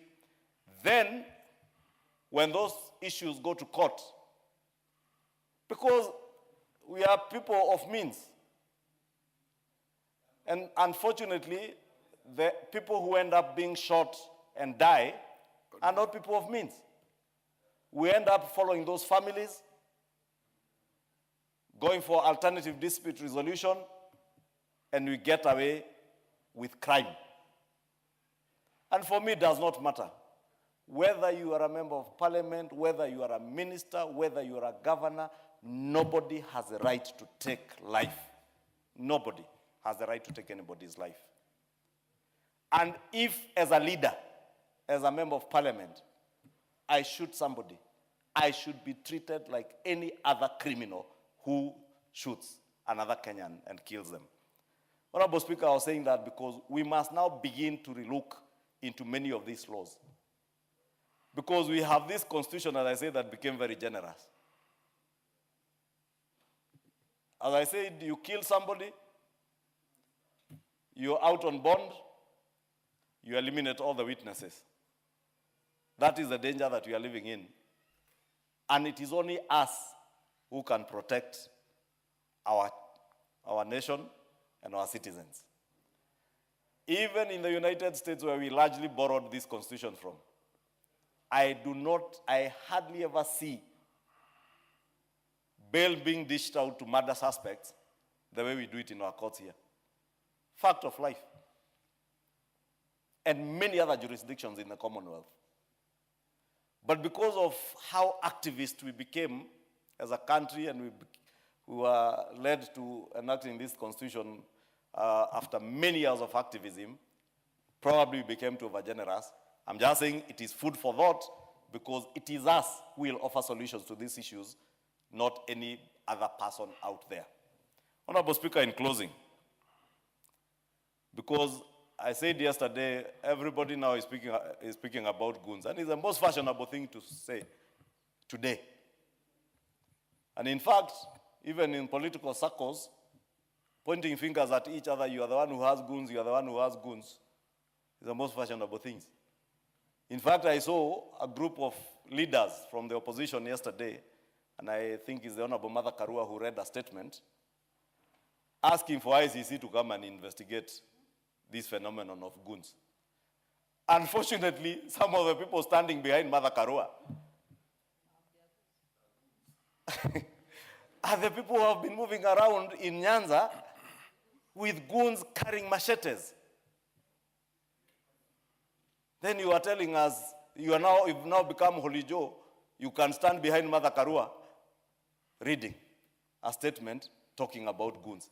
Yet you are the commander-in-chief of goons in Nyanza with machetes. I have seen others, Honorable Speaker, now decide which parties will have candidates, which parties will not have agents, against our own election laws. And somebody stands in his village home and says, here in this constituency, in Madera, we shall not have a single UDA agent. But because you know what you have done, you are now breaching election laws. The following day, what do? You turn around and try and correct what you had said. But you know what you are doing because you did it in Ol Kalau. And I've said it. In Ol Kalau, the Saturday before the voting, all UDA agents and mobilizers had their doors marked with red paint X's. And they got leaflets warning them, instilling fear in voters, mobilizers, agents. And now that is the same business you want to take to Madera. That is why you had a member of parliament in this house telling people that if you vote this way, we'll get you from under your beds. And I have dared ask, supposing for heaven's sake, it was the Honorable, just for example, Honorable Millie Odhiambo, Honorable Peter Kaluma, saying that in Homa Bay. Or the Honorable Oscar Sudi saying what the Member of Parliament was saying in Nyeri, that if you vote for this particular faction of our political forum, we will get you from under your beds. If, for instance, was Oscar Sudi who had said that in Kapsaret, and I have asked those questions, we must be careful, all of us, what we say. All of us, without exception. All of us. We have a nation to hold together. We have a nation that it is in your interest, in my interest, in our family's interest that we have a peaceful nation, peaceful elections. Elections next year will come and go. Whether you keep shouting 4-term, 6-term, no term, whatever you want to shout, even those who have served for 1 term, keep shouting 1 term, they can go ahead. It is within their rights. Yeah. You know, many of those I see, some served as vice presidents for 1 term, others served as deputy president for 1 term, others served as members of parliament for 1 term, others are serving as members of parliament for 1 term, and they will actually serve for 1 term. That is why they have to go shouting it. But whether it is about those terms, let us hold our nation together. Let us enact pieces of legislation like this one that is clearly telling us what needs to be done, even as we offer power of mercy pursuant to this constitution. But also speak to a judiciary. As you dish out bail, as you dish out the preemptive court orders you dish out every day. They call it what? Preemptive, I don't know what they call it, Murugara. The injunctions they give out to preempt even arrest and investigations. Anticipatory bails. Thank you, Honorable Millie. As you dish out anticipatory bails and grant bails, please put it at the back of your mind if you are a magistrate, if you are a judge. What is the accused person accused of? If somebody has been accused of murder, we have seen the other day, policemen colluding with criminals and policemen actually becoming criminals to murder other Kenyans. Will we have them taken to court and the following day a magistrate just dishes out bail? What will they do? And they still have connections within the same police service. What will they do to the witnesses? Honorable Speaker, I'm saying that so that even as we consider this law, we also think through other pieces of legislation in our criminal justice system. Because part of the reasons of enacting this piece of legislation is to bring on board members of our society into the criminal justice system so that we also become active participants of the criminal justice system. I had a meeting this morning, Honorable Speaker, allow me to conclude with that, with members of my Nyumba Kumi and the village elders in Kikuyu constituency. And I was sharing some of these experiences with them. That the problem that bedevils us in our neighborhoods, especially in central Kenya, of illicit brews. It is much easier for me as a politician to accuse the police, accuse the provincial administration, or even those idiotic politicians who will say it is government that is bringing illicit brews to neighborhoods to finish people. But I was telling my village elders and Nyumba Kumi, we are parents, you are parents. Let us also engage and speak to our children. Because there's nobody who is ever forced to consume alcohol. But we must educate them. And when the chief does it, they may not take it as seriously as when their parents are educating them and telling them, please do not consume some of these illicit brews that are being sold to you at very cheap prices because they are being made at the corners of shops and people's houses. And therefore, as we bring into the fold of the GAO, or the National Government Administrative Officers, as we bring the Nyumba Kumis and the village elders into the fold, and I must thank members of this House who supported the policy proposals that came.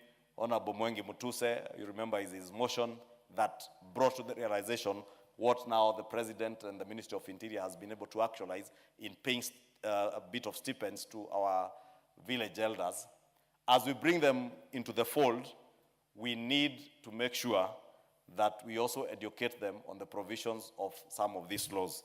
Honorable Speaker, I beg to second this bill and urge all of us to support it because it is a very progressive bill that, as I said, is actualizing the actual implementation of Article 133 of our Constitution on the power of mercy, so that we do it in an orderly, structured, and organized way. And for those who have gone through the report and the bill, you'll be able to see that they even laid out steps through which the advisory committees will work, what kind of people may not benefit from the power of mercy, And therefore, Honorable Speaker, I support and I beg to second and urge the House to support this bill.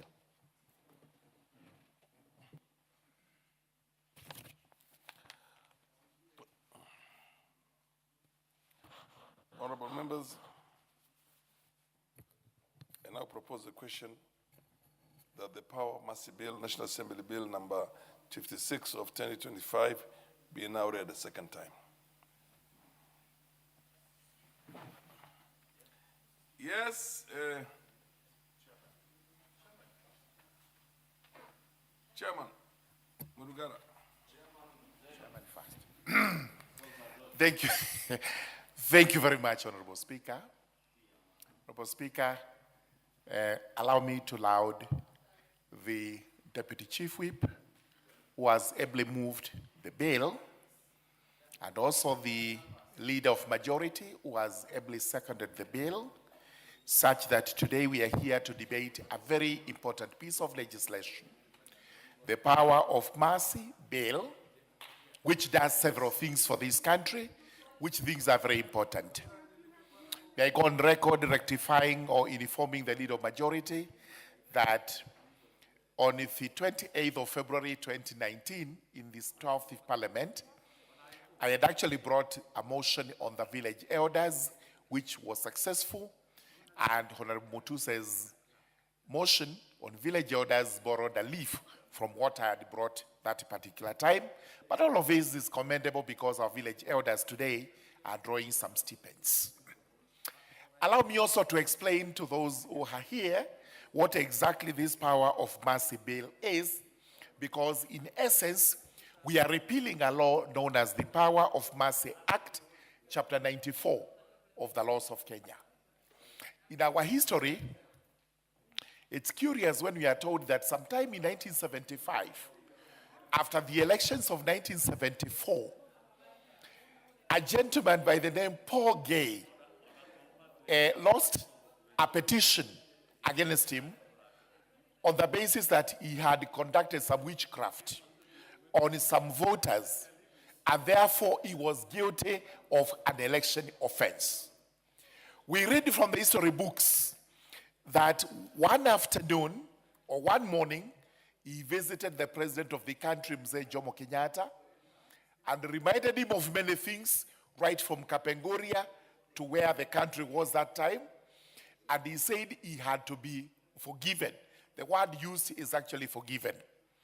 Then we are told that that afternoon, the House convened, and there was a constitutional amendment in courts, whereby the president was granted power to pardon an election offense. That is purely not true factually, because what was amended that afternoon was actually the Power of Mercy Act, which did not include mercy regarding an election offense. That is why it went through the first reading, second reading, third reading, and was assented to that afternoon, and Paul Gay got the clemency he wanted. This is a law that is derived from England. Exercise of prerogative powers of the sovereign in the UK. The powers of the sovereign are the powers of the king or the queen who is reigning that particular time. This is how he's given power to forgive offenders through what is called the royal clemency. And now we call it the power of mercy, the presidential power of mercy. Honorable Speaker, Justice and Legal Affairs Committee went through this bill with a tooth comb. It also listened to the various participants, the stakeholders who came over to make representations regarding the bill. And in our estimation, we have refined this bill to make it one of the best laws in the country, especially on the exercise of prerogative powers of mercy by the president. I would urge every member to obtain a copy of the report so that when we come to the committee of the whole house and we are proposing amendments, every one of them grasps what those amendments are in relation to and how they apply to make this law good. We have said that in this bill, the Power of Mercy Advisory Committee will actually sit in the office of the president. This is exactly where it's supposed to be, because their work is to act under Article 133 of the Constitution to advise the president on how to exercise the power of mercy, granted by a constitutional provision. We must always respect our Constitution. There are many issues we worry about from day to day, including what the leader of majority has gone through, that now all offenses in the country are bailable. And this is derived from our Constitution. We know very well that that sends jitters to the citizens, because constantly you hear somebody has murdered somebody else, somebody has killed somebody else, but those facts can only be ascertained after the person is convicted. The correct position is that every person brought before the court as a suspect is actually innocent until proved guilty. It is on that basis that we say you cannot delineate the rights, fundamental rights of freedom, such that the person is confined to prison, to remand, when he's undergoing a trial, purely because we suspect he has committed a grievous offense. So, what the courts are supposed to do is to weigh the magnitude of the offense and make commensurate bail terms, so that the person is deterred from absconding or trying to interfere with witnesses. In any event, we have security agencies that will take care of such persons when they are out on bail. Most importantly, we must also talk about restorative justice. We are moving away from the old retributive justice, whereby we would say an eye for an eye. You kill somebody, we also kill you. You rob somebody, we kill you because you robbed. We must now move to restoring convicted persons, so that once they show remorse, once they actually show they are able to be corrected, then we are able to take care of them as human beings and not just to go and kill them purely because they killed somebody else. There has been mention of ADR. Again, this is being encouraged. We must move away from the old colonial laws which we have in the Penal Code. Those are laws which, from time to time, and I'm happy to report to this House, we are actually bringing in amendments to the Penal Code and the Criminal Procedure Code to try and align it with the most recent court decisions on how we should go about punishing offenders when they are convicted. And one of them, and you hear about this, is that Kenya is abolishing the death penalty. It is not true. It is not being abolished, but it's going to be one of the sentences that can be meted out on an offender for the capital offenses that are set out in our penal code. So we are saying you may be sentenced to death, or you may be imprisoned for a period of time, so that you can serve whatever it is the court metes out to you. We must move away from hanging people on the gallows. We must stop doing all these things because we feel they may not be in consonance with modernity today. So this bill is going to be enriched. It's going to be a bill.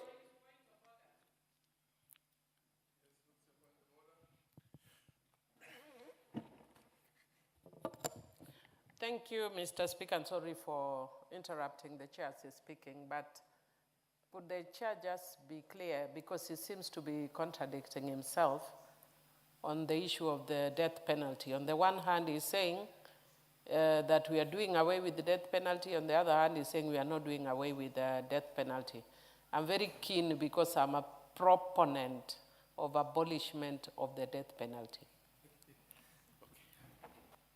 Thank you. Thank you very much, Honorable Speaker. Thank you, Honorable Millie.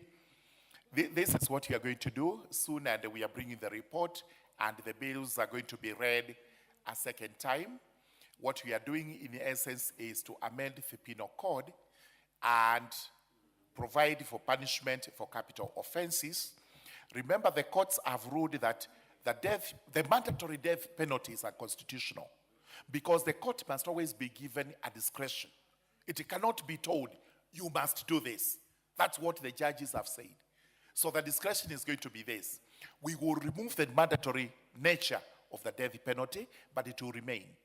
However, you can get a death penalty for what you have done, depending on the degree of your offense. Number two, you may get a prison sentence, a life sentence, which is going to be a maximum of 30 years or whatever it's going to be.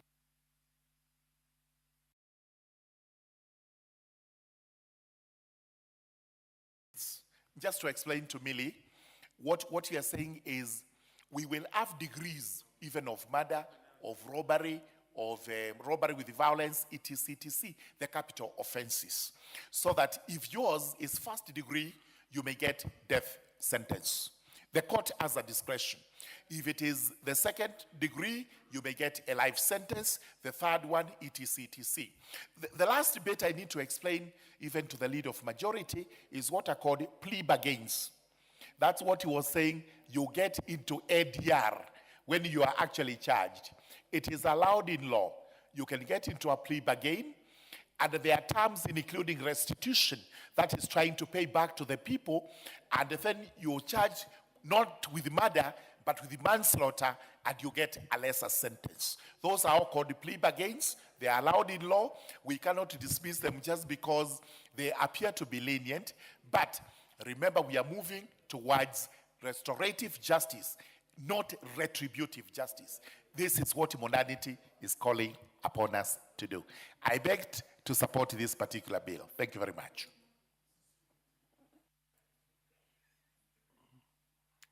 Yes, MP for Undai.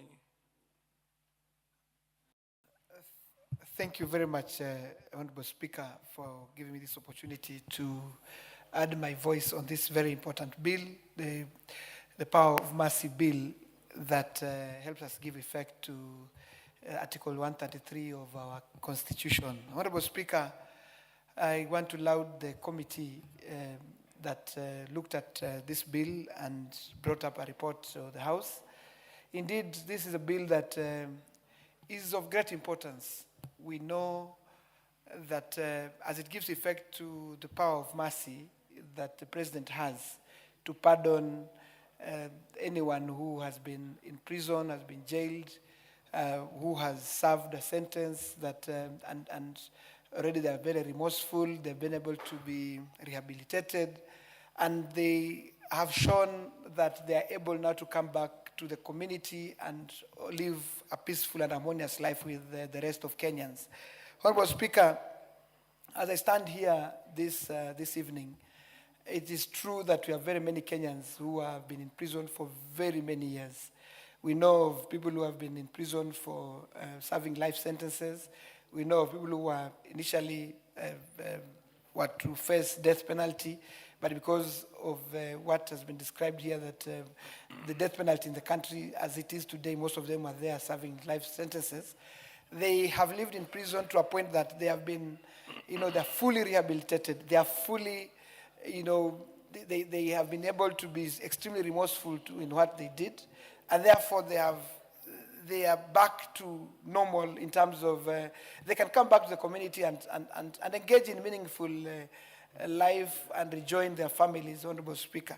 Honorable Speaker, we know also that people who are serving life sentences and yet they did not commit the crimes that they have been, they were charged. And therefore, Honorable Speaker, in that situation, someone will be in prison for life, yet we know the circumstances at which they are charged, it still raises questions, Honorable Speaker. Honorable Speaker, I have a classmate in high school, Dr. Agri High School, that went through from 1 to Form 4, but in the year 2005, he was found to have committed a crime that up to today he says he did not commit. And some of us still believe that he didn't commit that crime. It's a crime of murder, Honorable Speaker. He's been serving life sentence in prison. As we speak today, he's at Manyani Maximum Prison. He's served in all other maximum prisons in Kenya, but as we speak today, he's in Manyani Maximum Prison. His name is James Love Mwangongo, Honorable Speaker. This gentleman, Honorable Speaker, as we speak today, has reason to be a trustee of a trustee, or what we call a team leader or a prefect in Manyani. This gentleman, Honorable Speaker, is been he's been appointed as a teacher of others when they sit for exams. He's been serving as a teacher of English and literature at Manyani Maximum Prison. So being a trustee, Honorable Speaker, last time I visited him at Manyani, I met the officers, the prison officers there, and they sat me down and they told me, indeed, this young man has reformed.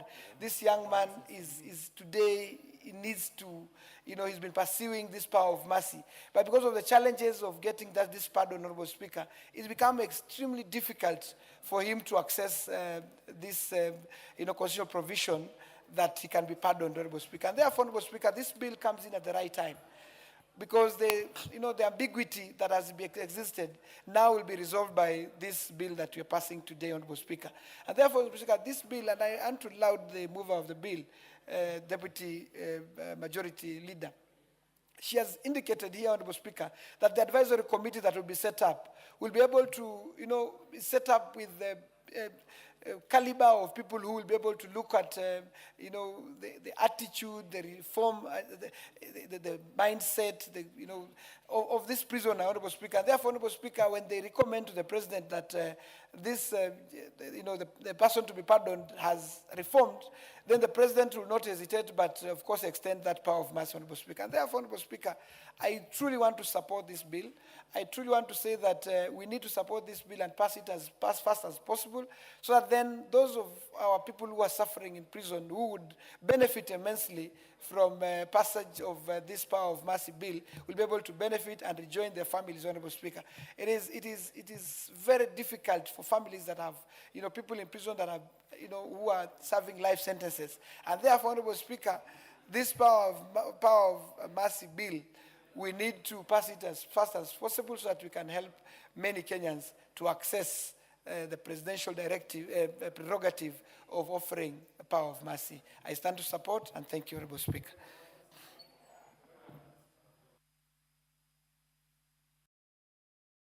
Your point of order. Honorable Speaker, at your sole discretion, arise under Standing Order 96.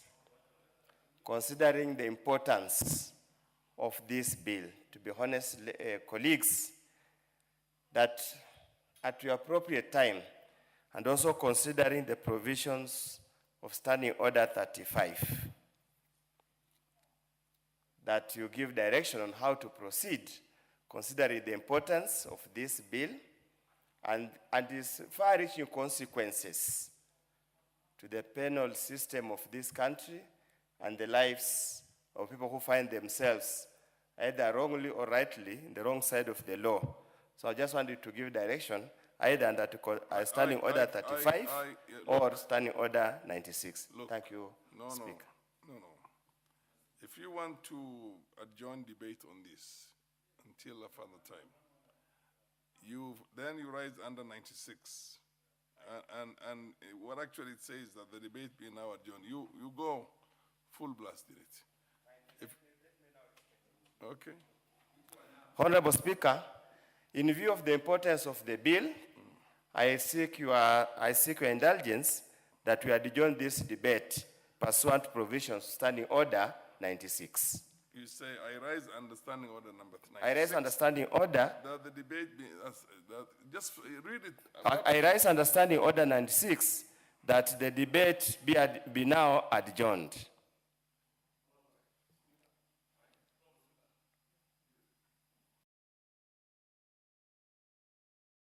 Honorable Speaker, I hear Honorable Undo, and indeed it's true, this is a very important bill. And I see many members who are lined up who want to contribute to this debate. So I don't know why the Honorable Undo would want to be curtailing debate on such an important bill. And maybe he's in a rush to go somewhere. you could indulge him and give him an opportunity to speak after the one who is speaking, so that he contributes and allows other members to debate, because all these members who are here want to contribute to this debate, and I find absolutely no reason to adjourn this debate. And in any case, Honorable Speaker, every member of parliament, even those of us who sit in this house, we are paid by the Kenyan people to come and legislate on their behalf. If you think this bill is very important to your constituents, you should be here. And if you are not here, you only have yourself to blame. You cannot stop the House from doing its work because one or two other people are not here. Honorable Speaker, I do want to urge you that you allow debate to continue. The chair. Majority Leader, can you approach the...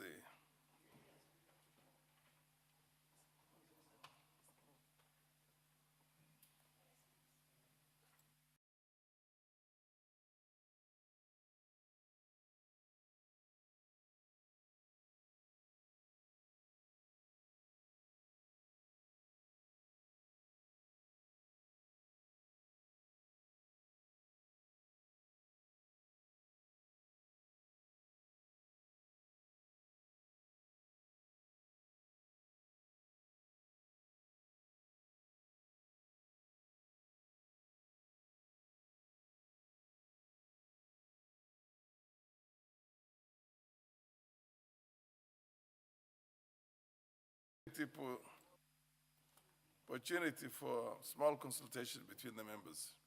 This is the House of Consultations. Yeah.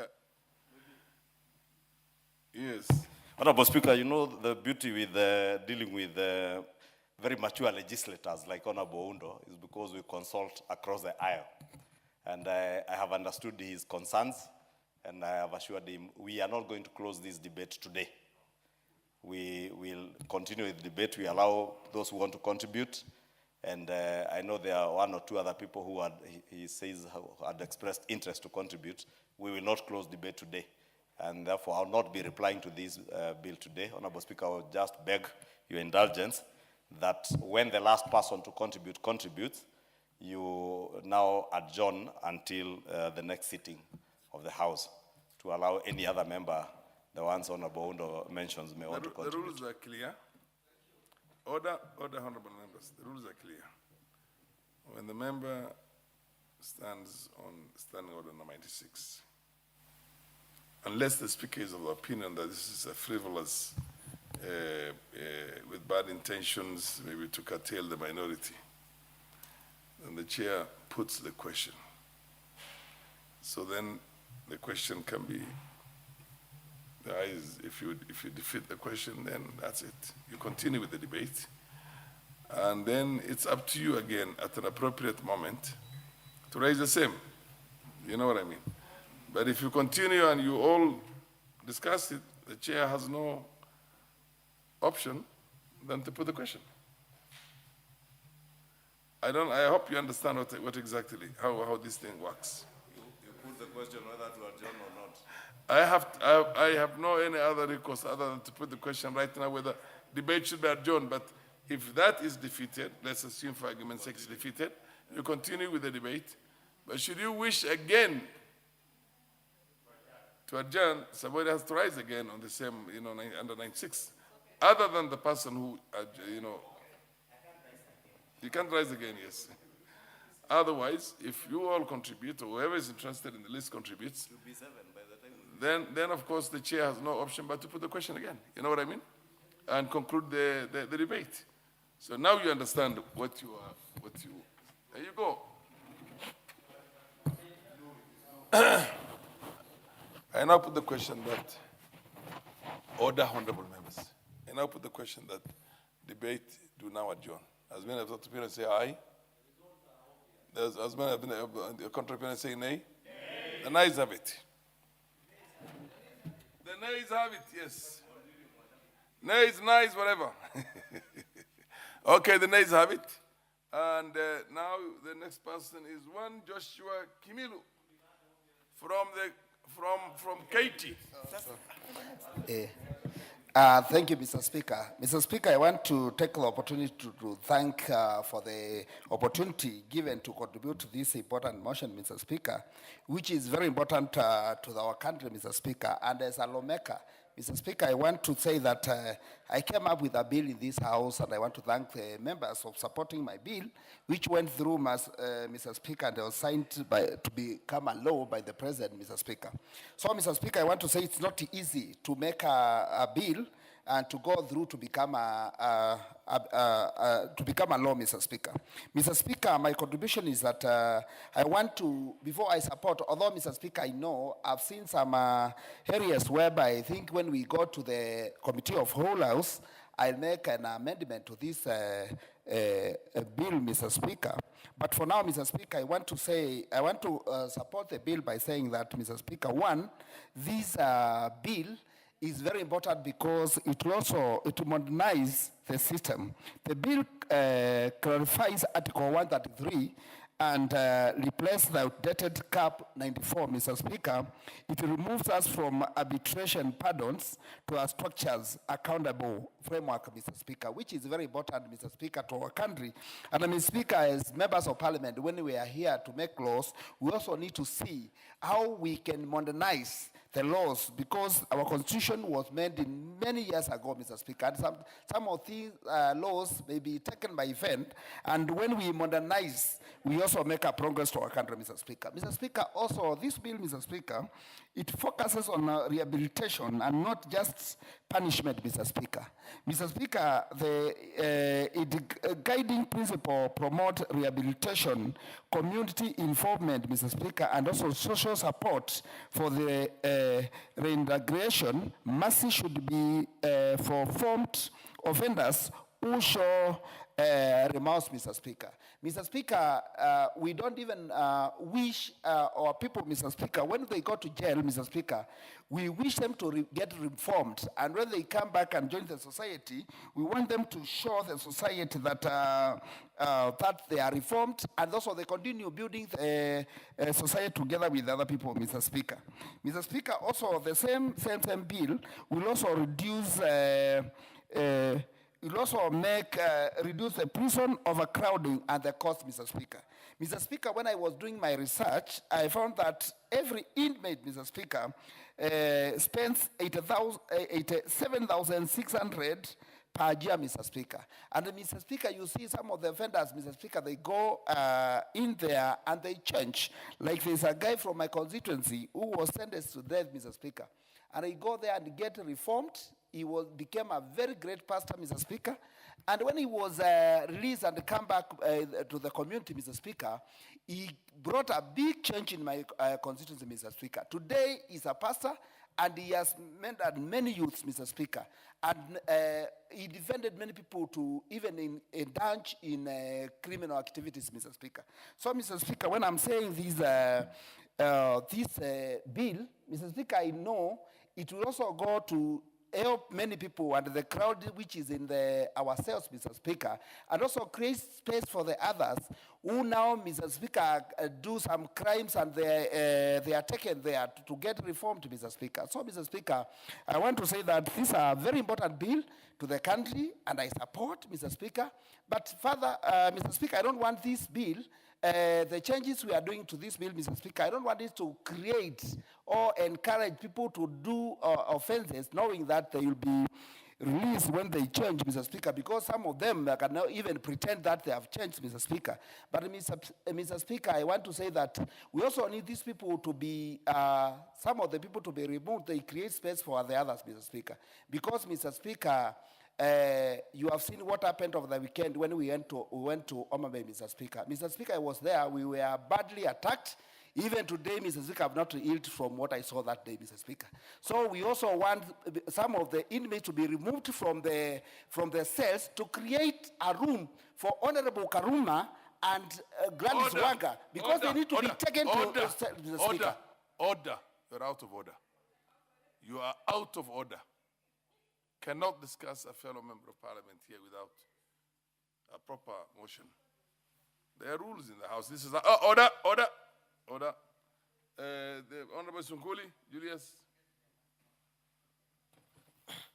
Mr. Speaker, I also want to support this bill to give His Excellency the President an opportunity to exercise mercy on certain aspects. And Mr. Speaker, I just want to say that it is always good to understand the context under which we are coming from. The first is what we used to call the prerogative of mercy, and now we are calling it the power of mercy, is a very, very well-entrenched Commonwealth principle. On what is out, on what Honorable Sunkuli is doing? Mr. Speaker, that's unfair because I was on the floor. Order. You're out of order. And don't invite my wrath. You should learn the rules of the House. Proceed, Honorable. As I said, Mr. Speaker, in the Commonwealth derived its laws mainly from England, and in the British system, where justice ends, then mercy starts taking effect. The king or the queen had the prerogative to look into the situation of a particular convict and see whether to exercise a power of mercy. This is mainly based on a number of things, Mr. Speaker. One, the judiciary indeed has the responsibility of looking into the evidence. And they only convict a person based on the evidence that is available. But sometimes, Mr. Speaker, this is also a human institution. The judiciary, the judges are human. And there is a chance that sometimes somebody will get convicted through the process of the judiciary and have no recourse but to go to prison. But in reality, someone must look at it from another point of view. And that is why it has always been the case that we give the sovereign of a country the responsibility to look at that situation and say where justice has not, where the law has not looked at it, justice can still have another opportunity. So this law has come to Kenya because we are part, first of all, of the Commonwealth. We have had this law called where we've had this prerogative of mercy, where His Excellency the President could pardon a number of crimes. But Mr. Speaker, the reason why we want to effect Article 133 today is because for one reason, there is a thinking that we should not make this power arbitrary, that we must base it in law. And that is a good thing. So we have a lot of provisions today in this bill which say how the advisory committee will be appointed, how pardon officers will be appointed, how everybody in that system of power of mercy is appointed. And that is good, but there is a few things of caution, Mr. Speaker, because when this bill comes to committee stage, we have to amend a number of things to make it aligned to mercy. One, I do not believe myself that the power of mercy should have too many rules. Because in the first place, the president must exercise true mercy. One, the exercise of this power must be under exceptional circumstances. Because in the first place, you cannot demand mercy. You cannot demand mercy because it is not part of the legal rights that you have. It is mercy. And to exercise genuine mercy, we have to leave some sort of leverage in the hands of the president to be able to exercise that mercy. So, in my opinion, when you tabulate too many reasons why the president should give mercy, you are actually legislating mercy. And mercy cannot be fully legislated. Let us just say, for instance, that under exceptional circumstances, the president may pardon these persons. And pardon has two arms. Either it is totally unconditional. The president says you go home and you go home. Or if you are, for instance, suffering, you are on a very high capital offense, he might remit that offense to life imprisonment or to imprisonment. And that is based on a number of well-evaluated reasons that the president does in his own discretion. I say this, Mr. Speaker, because in a litigious country like Kenya, you will start getting people going to court and saying that His Excellency the President acted ultra vires, that he did not act in accordance with the act. The prerogative of mercy should not be subject to judicial review, because although it is a very important act of the executive, and most of the actions of the executive should be included under judicial review, the prerogative of mercy should not be subjected to judicial review. And because of that, we should not put too many rules, because unfortunately, under our law, if you legislate so many things, what is not in it in the law is considered to be outside it. We must always keep in mind that what we are doing here is to give powers for the sovereign of the country to look at where the law became harsh. There are, Mr. Speaker, I have practiced myself criminal law in many courts. And I know, for instance, that there are some offenses in this country that we have legislated out of emotion and said that such and such an offense must be punished with such and such a punishment. Where you introduce a minimum punishment, and then in the end, because the judge has nothing to do, because if he says you are to be imprisoned for not less than 14 years, there is no way the judge or the magistrate can bring you down below 14 years. So the only way to do it in the end is to let His Excellency the President go and look at it more keenly. And I say this especially with some offenses where young boys get imprisoned for longer than they're supposed to do because of little things, messes they have made with girls. I think that the President can look at it and say that this is not a good thing. It is a good thing, of course, Mr. Speaker, that the powers of mercy will be exercised on the advice of the advisory committee. But this advisory committee, we need to relook at the way we have decided to form it here, so that we can make it more realistic. We make it an advisory committee that is capable of advising the president properly. But a little bit offside, Mr. Speaker, the biggest mercy that we can have to our our convicts today in Kenya is to improve the prison conditions. Going to prison in Kenya, Mr. Speaker, is a real punishment. In many countries, going to prison is not exactly that bad. And I'm not saying that we should enjoy going to prison. But when I was an ambassador in China, I visited our convicted persons in Hong Kong. And in Hong Kong, of course, they have very good prisons where people work, they earn money, and they can be able to send something back home, and they are not in a dungeon. They are living a true dignity of a human being right there in Hong Kong. Of course, they still say we want to go to Kenya, but in reality, they dread coming to go to industrial area prison, which is not quite a habitable place.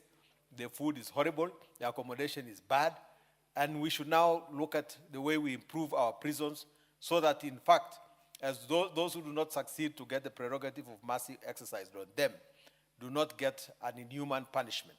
Mr. Speaker, I support.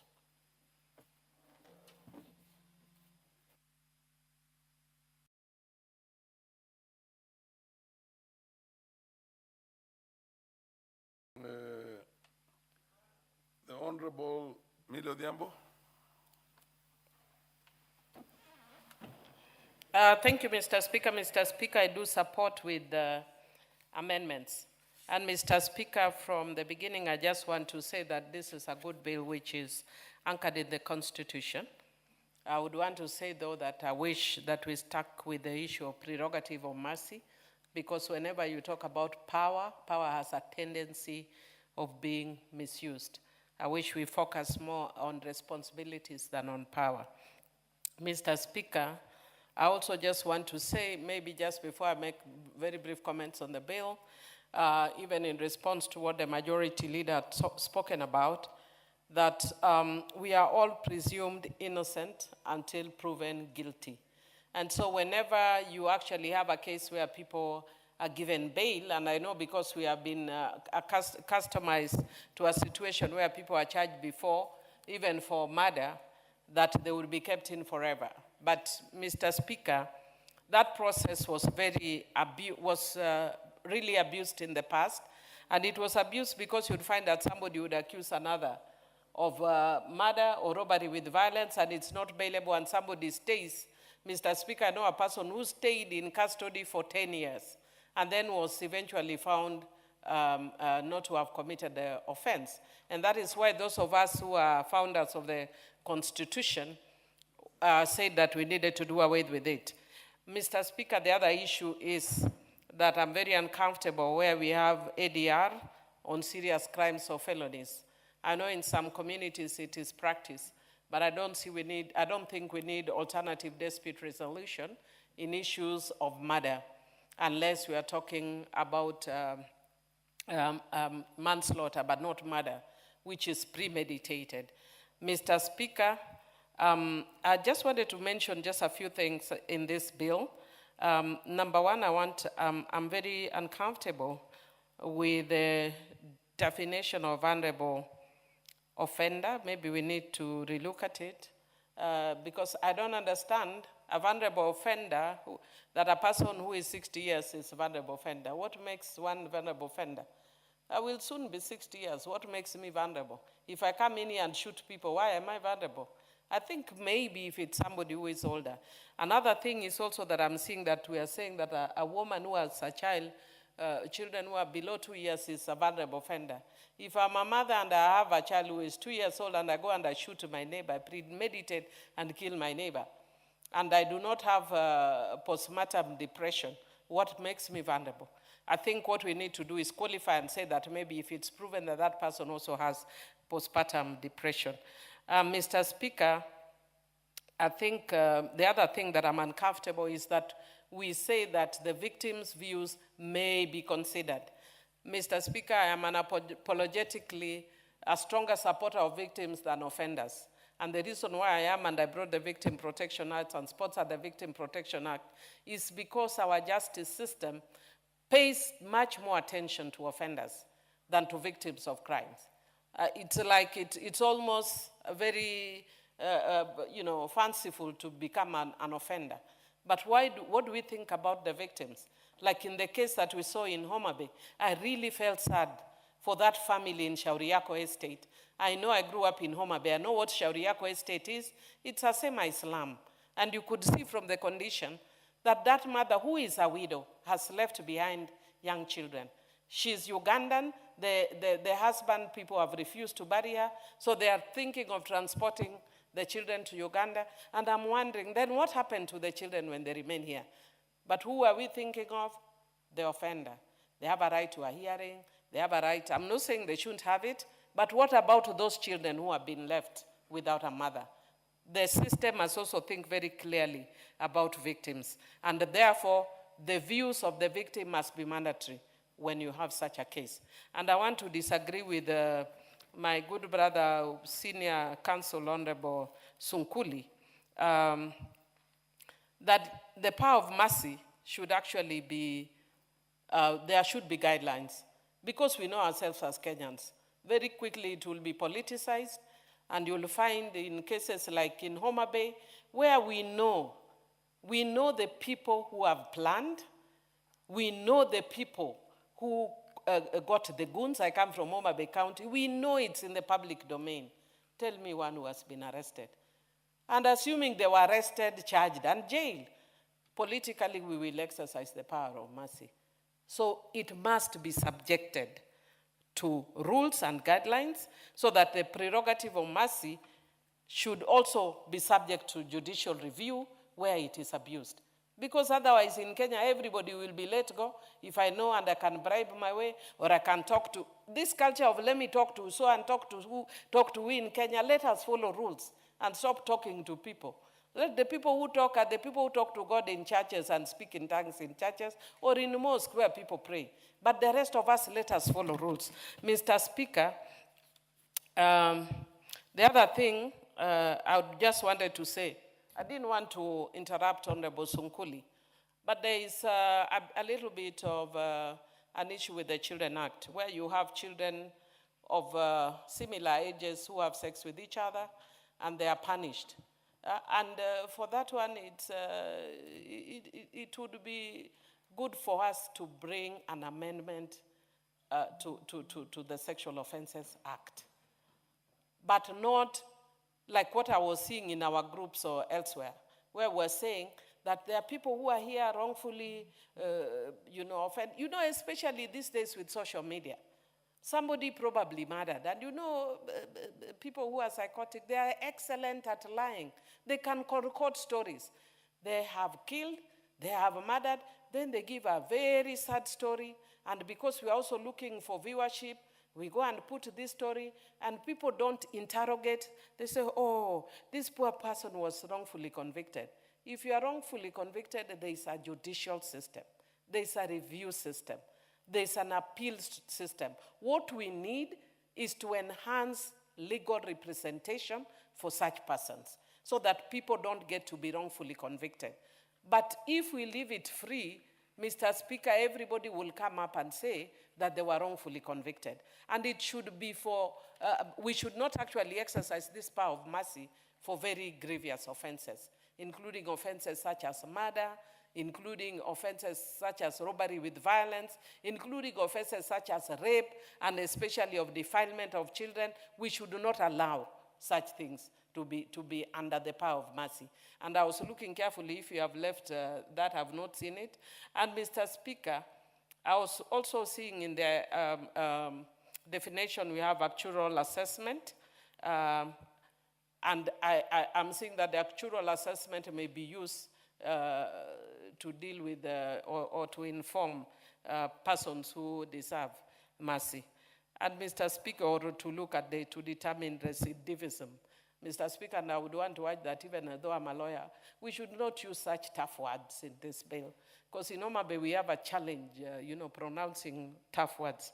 So because of that, Mr. Speaker, I just want to urge that we actually look at more of psychological assessment other than statistical assessment. Mr. Speaker, I'd also want to say that if you look at clause 6.1 on the qualifications for appointment of the advisory committee, Mr. Speaker, let me just look at it. If you look at it, it says a person is qualified for the appointment as a member of the advisory committee and Articles 132(2)(c) of the Constitution if the person is a citizen of Kenya, holds a qualification either as, and then we put. Now this becomes a bit vague because you are either as an advocate or a medical professional, and it means, so it's not actually cast in stone that they are that. So it means we could actually have an advocate, medical, and leave the others. I would also want us to look at the issue of the face of Kenya when we are making such appointments. I had a lot, Mr. Speaker, to say, but I just want to say that, Mr. Speaker, this process shouldn't be politicized.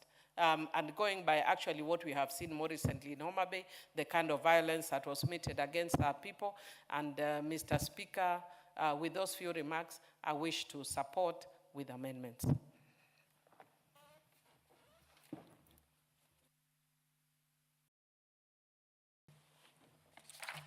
Thank you very much, Honourable Speaker, for the opportunity to contribute to this very important bill. Honourable Speaker, the Power of Mercy Bill, National Assembly Bill number 56 of 2025 could probably not have come at the right time. It's part of the implementation of the Constitution of Kenya and I think it has taken a bit of time to come to the fore. Honorable Speaker, it will give His Excellency, whoever the President will be, there's some leeway to apply certain acts of clemency, which is necessary for the head of state. Sometimes, Honorable Speaker, it becomes necessary for the head of state to intervene in certain matters, and they have no flexibility. They are bound by the Constitution and by the law of Kenya.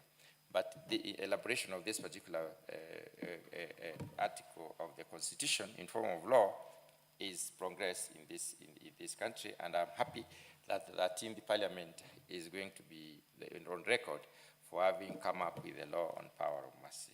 Honorable Speaker, the most important thing is to check within this particular law the extent to which we have provided for checks and balances, so that we do not allow corruption and other social evils to set in and take control. And I've taken quite some time, to Honorable Speaker, to look at the provisions. And some of them, Honorable Speaker, I may wish to mention. And I would like to start with the issues raised by the public participation. And some of them are very, very critical. For instance, Honorable Speaker, the National Intelligence Service raised concerns about the lack of standardized procedures or framework for actuarial assessment. And I would like to look at actuarial assessment and wonder whether actuarial assessment is really sufficient. They're talking about basically noting the risk profiles of the offenders, and also which must be metric-based. And I want to pick out what the honorable member who has just finished speaking said, that we need to look a lot more on psychological concerns of that particular person. And Honorable Speaker, when we look at the actuarial analysis, the psychology may not be expounded as much. Honorable Speaker, when you look at the prisons, they are concerned about the errors that probably capital offenders may have been mistakenly, put in place.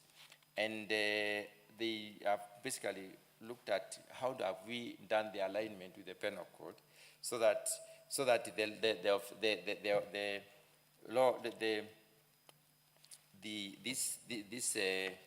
the power of mercy does not necessarily release dangerous people into the community again.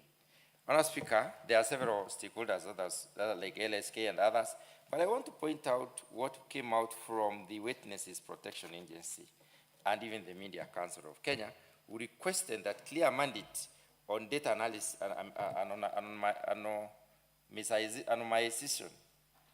anonymization for the vulnerable victims and the structure and frameworks for responsible public communication must be looked into very seriously. And, Honorable Speaker, we are edging a lot more. The legislation seems to be edging a lot more on how do we relieve people who have been taken in as a result convicted, either erroneously or correctly, and not necessarily the effect it will have on the victims of such offenses. And that is key, which is very, very important in as far as we are concerned. The provisos within this particular provision of Article 133 space clearly the presidential possible actions upon basically personal application. And I want to take a minute to look at personal application, Honorable Speaker. Personal application has to do with the individual, a victim in this particular, not a victim, but an offender in this case, who is already a convict, requesting to be considered. But I go back to this legislation and the provision that has been given in this particular legislation, and note that, Honorable Speaker, the process itself must be foolproof. And I want to revisit the articles 40 to 45, which basically introduces the framework for nationwide awareness creation, continuous public education, offender sensitization, and guarantees channels for public to access crucial information. When it comes to vetting these particular individuals, and that vetting is also is given as a prerogative of the state secretariat. And I think I like it that way, Honorable Speaker, because the board, or rather the committee, which is supposed to propose who or qualify those who are supposed to be given mercy, basically should act on a report that has already been prepared upon thorough assessment And the teams that have been given this particular responsibility basically are conditioned to basically do risk assessment in terms of when we release this particular criminal or somebody who has already been convicted, then what kind of risks are we likely to be exposing our people to?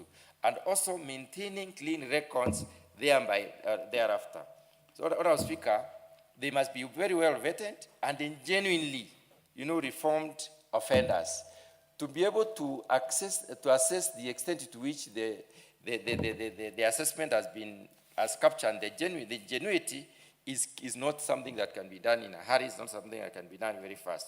So before a president can give a pronouncement, Honourable Speaker, I think there needs to be a lot of work to be done, which basically will qualify the individuals.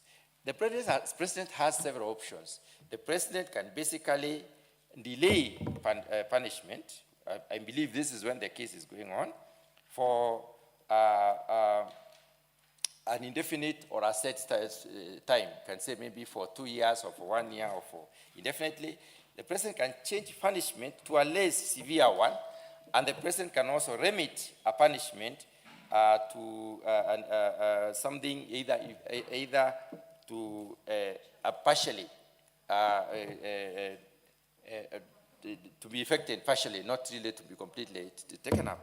When you are given so many options, my worry, Honourable Speaker, is the extent to which the advisory committee will be proposing some of these decrees, or rather, what will inform this particular decrees, because the presidential advisory must clearly note the kind of person that they are proposing to be given mercy, and the extent to which these people are fitted within the various categories, and how do they qualify in this particular case. Also, when I look at the composition of the advisory committee under the Attorney General's office and having the CS in charge of correctional services being part of that, and the 5-member, I want to very closely look at the description of the 5-member committee within the law, and I hope this 5-member description has really taken care of the issues of, although it has clearly indicated that there should not be state officials, then the hope is that the committee has taken time to comprehensively, the committee of this House has taken time to comprehensively distinguish who are these members. I remember some of the members proposed are retired, uniformed officials, and especially the military. And Honourable Speaker, I have a lot of faith in the military in this country because they are not exposed to a lot of social evils, and they are people who have been conditioned, and they have lived a more or less pure life, and they have seen a lot of progress going on or happening when they are given a responsibility. And I can cite even some of them which are outside the legal framework. For instance, we had the Kenya Meat Commission, which was not working. We were voting 600 million every year to Kenya Meat Commission, and it never worked. When it was given to the military to manage, within 1.5 years, we zero-rated the national exchequer requirements. And therefore, now it is a profit-making entity. So which means that our military are properly trained to do the right thing. And of course, being in such a situation, they will not embarrass the country as much as they advise the president on who to release. When you look at the victims' views, Honourable Speaker, they may be considered by the advisory committee or may not be considered by the advisory committee. And in this particular respect, we need a report from the correctional services, which therefore clearly shows that this person has been informing over time. And, Honourable Speaker, when it comes to the provisions, we need to look at the provisions and see how they have been done, to make sure that the process is free of any form of influence. The final issue that I want to mention is about the enabling legislation. This legislation comes in partly as implementation of the Constitution and also to model the action of a president in terms of enabling, rather giving giving people the mercy or other exercising the power of mercy. It has happened in the past, and sometimes it has led to reprisals where criminality has increased instead of reducing. So we need to be a lot more careful this time around as we look at this. And Honourable Speaker, with those remarks, I wish to support. Thank you.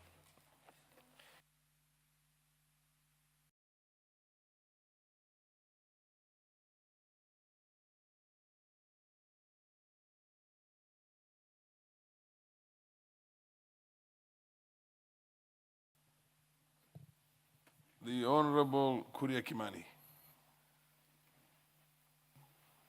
Thank you, Honorable Speaker.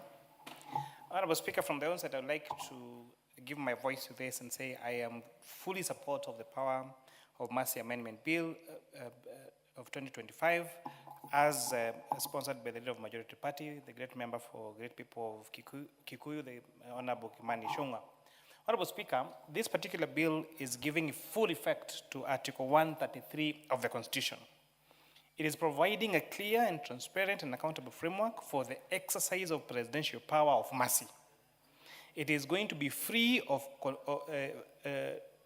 conditional pardon, postponement of punishment, substitution of a less severe form of punishment, and remission of all or part of the sentence. Honorable Speaker, the existing Power of Mercy Act of 2011, Cap 94, has served us very well. But, Honorable Speaker, it is now outdated.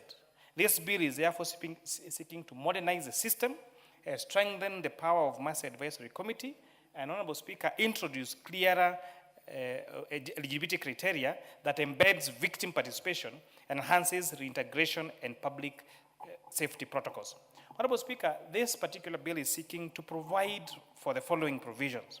One, as I said, it is provide to the effect for operation of Article 133 and especially Article 133(1) of our Constitution, which now gives the conditions for what's called now the power of mercy, where now the advisory committee may grant a free or conditional pardon to a person convicted or of offense. That is Article 133, Section Clause 1A.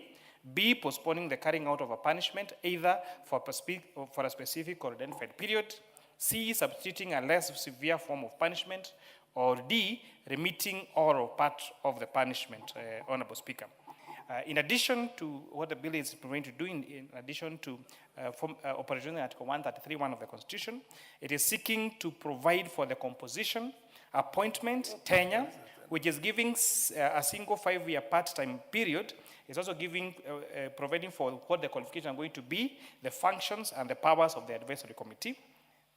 Honorable Speaker, this bill is also establishing clear petition processes, the eligibility thresholds, which, for example, is providing for at least 1/3 of sentence for many determinate sentences, and it's also providing for longer minimums for life or death sentences, and it's also providing for an assessment criteria, that is the age, nature of offense, rehabilitation, post-conviction conduct, victim views, and also, most importantly, issues of public interest.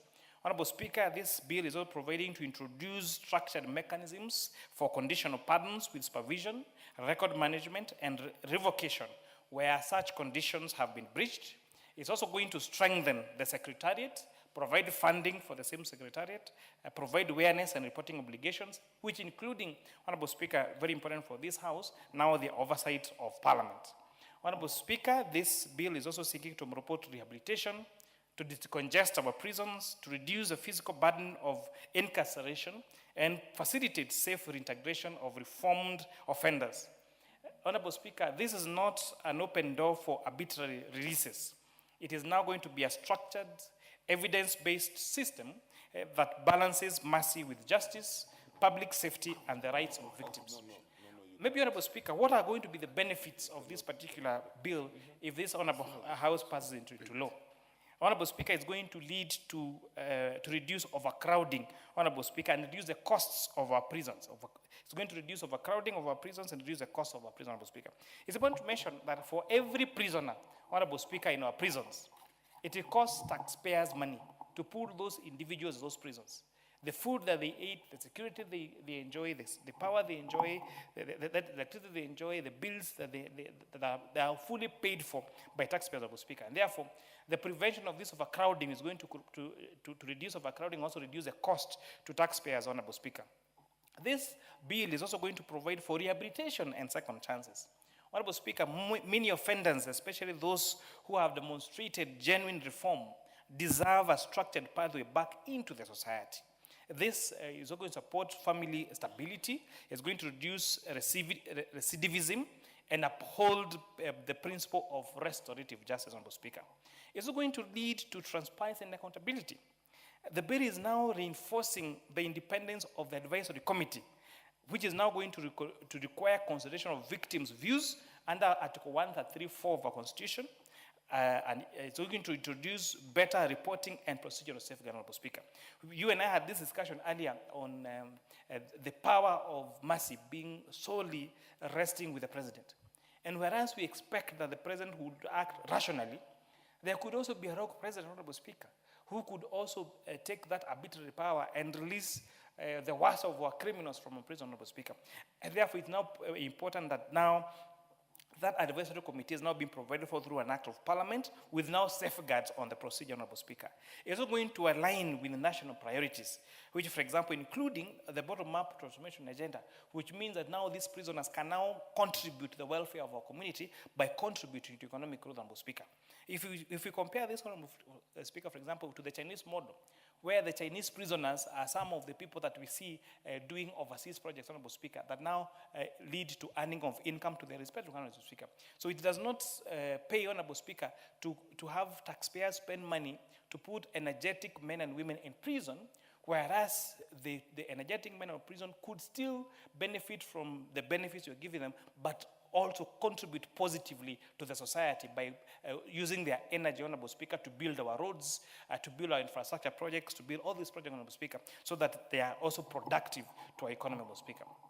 But I took time to understand, how does this compare to other jurisdictions? How does Kenya compare Kenya's constitutional design in other jurisdictions, Honorable Speaker? And maybe the first example that comes to our head is the United States of America, Honorable Speaker. The US president has a very broad, largely unilateral clemency power that is given to him under Article 2, Section 2 of the US Constitution. The advice comes from the office of the Pardon Attorney in the Department of State, but the president is not bound by it and can, and most of the time does, act independently or preemptively. The process is therefore highly discretionary and frequently criticized as being very political.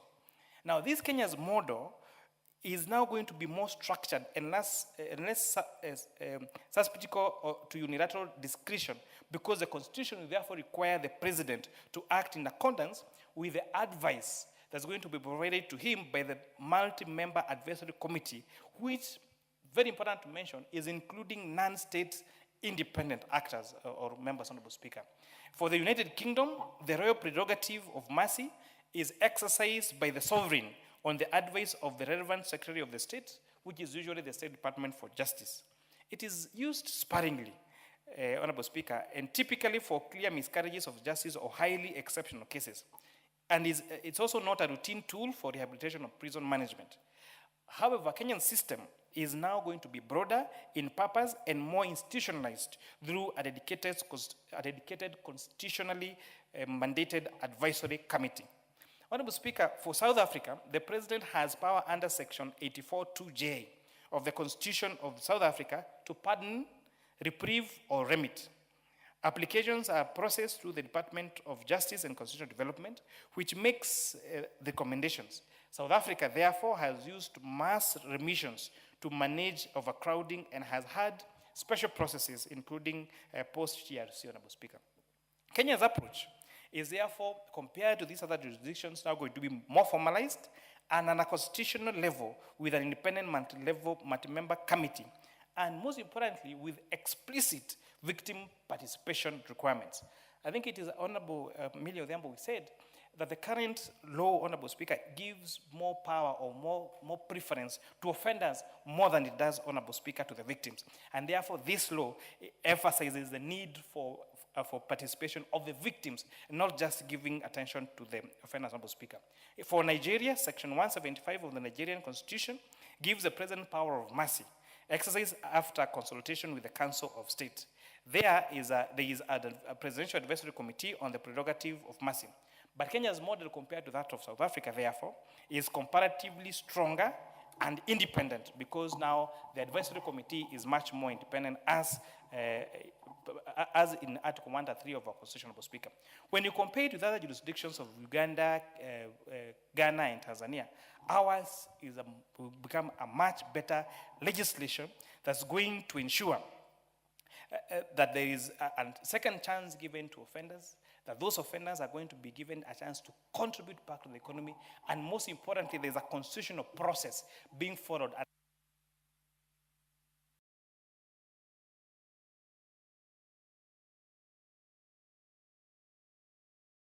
It's a point of order, Honorable Professor Inyikal. Thank you, Mr. Speaker. I rise on Standing Order 96, considering how important this bill is, that now the debate be adjourned to the future. You want debate being adjourned? Yes. Okay. It's very simple. I now put the question that the debate be now adjourned. As many of the opinions say aye. Aye. As many of the contrary opinions say nay. The ayes have it. Next order. Honorable members, the next order is order number 12 and number 13 are deferred. Yeah? Order number 12, Next motion. Next, yeah. Inspection visit to the Kenyan Embassy in Rabat, Morocco. Yes, order number 12 is deferred by the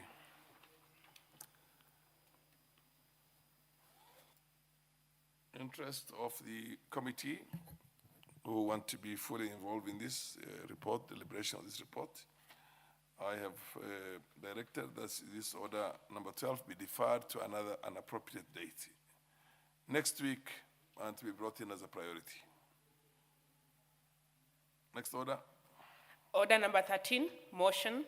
Inspection visit to the Kenyan Embassy in Cairo, Egypt.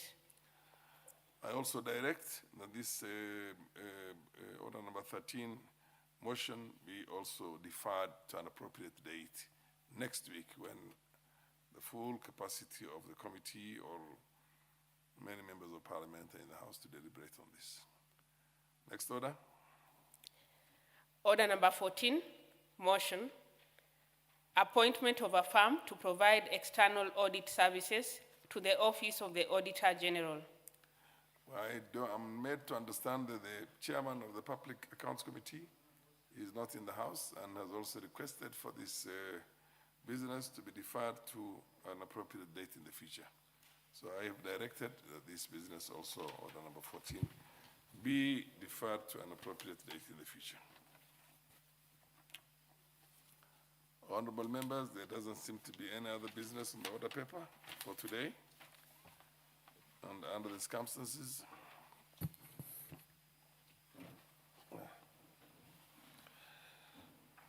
honorable members, the time being 6:32, you may stand.